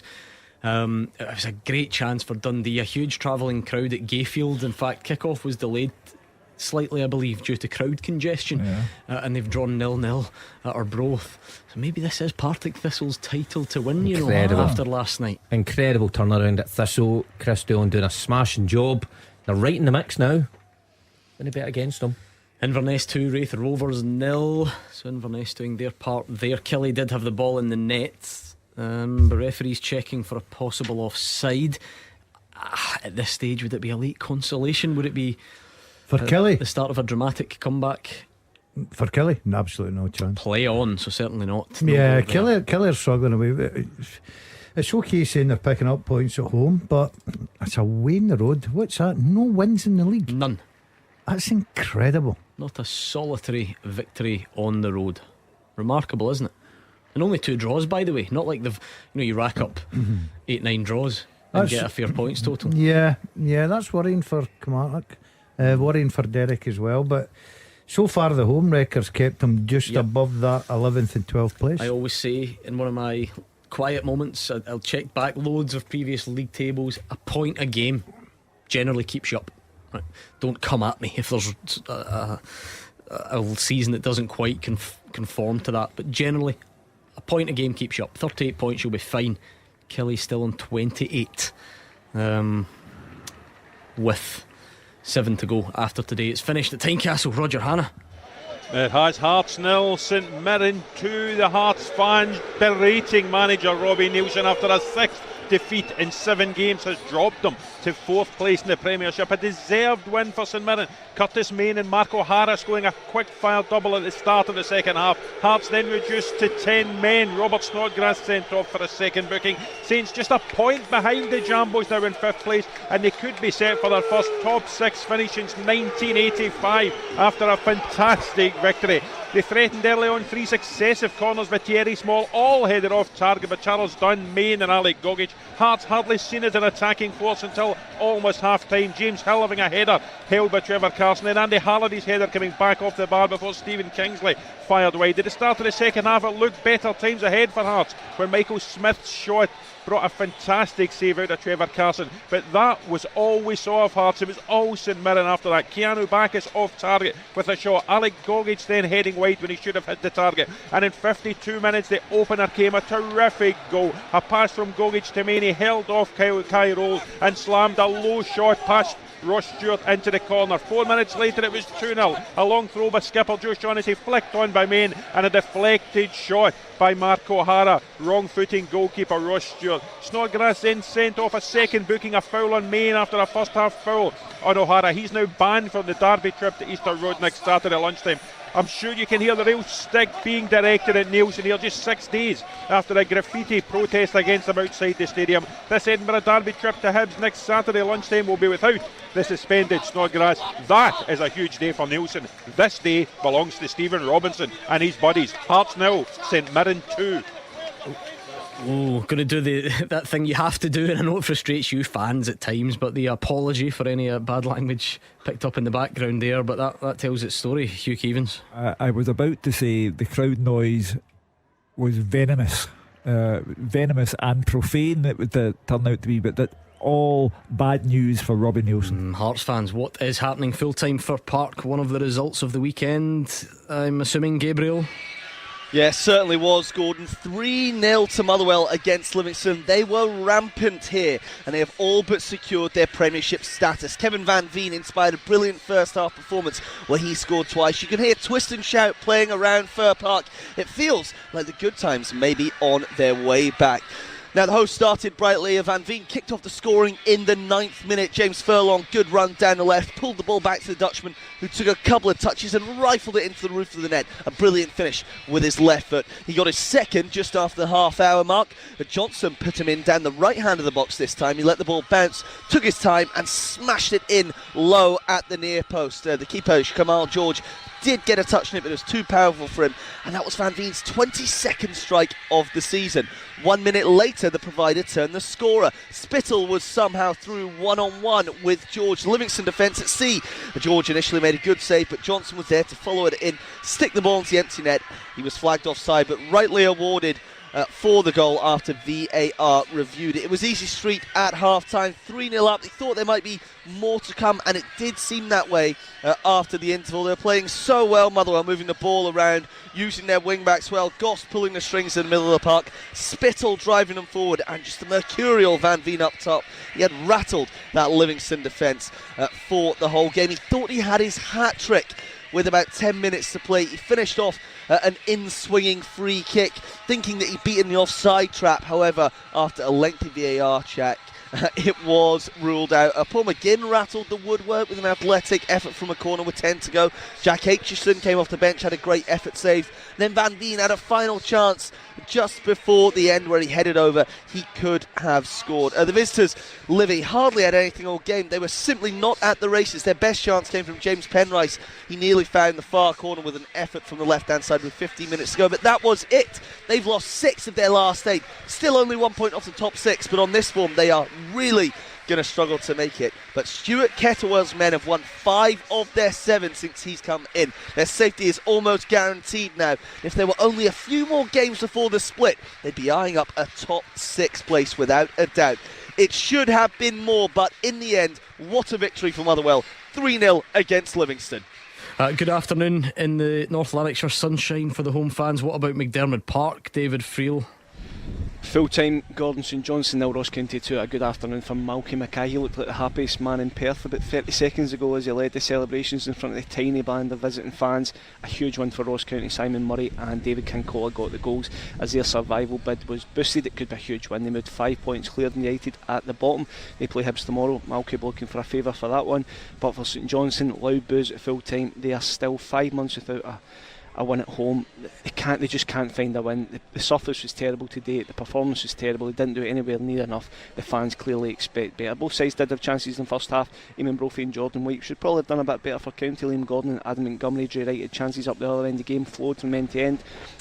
Key moment was when Eamon Brophy limped off injured in 20 minutes. Malcolm Mackay probably thought his luck was out, but Simon Murray really changed the game. He was excellent. He raced onto Jordan White's flick on the stroke of half time, crashing an unstoppable volley past Raymond Matthews to put them 1-0 up. Things get even better 4 minutes into the second half when Kincola made it 2-0. It was a simple corner into the box and Johnson just didn't deal with it. Kincola had to get his body over the ball, great volley into the corner, and you thought at that point it was game on. County were good. They could have added more. Simon Murray had a couple of chances.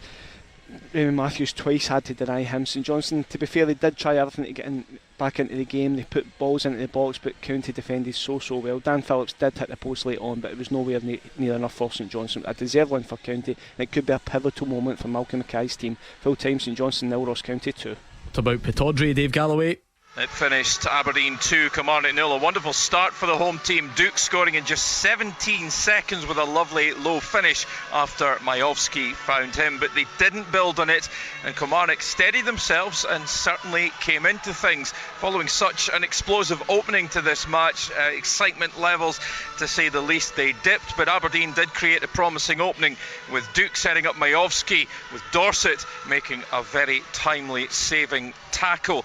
Roos made a couple of very good saves as half-time beckoned. Firstly, diving to reach Doidge's powerfully struck shot, then reacting very sharply to keep out Donnelly's header following a corner kick as Killy finished with a flourish. And the visitors began the second half brightly too. Mayo's shot was deflected just wide of the far post, but the Dons were also looking lively and went 2-0 ahead after 58 minutes. Majowski sent the ball across goal to leave Duke with a tap, and it was almost 3 when Pollock got onto a loose ball just inside the box, his rasping half volley grazing the post.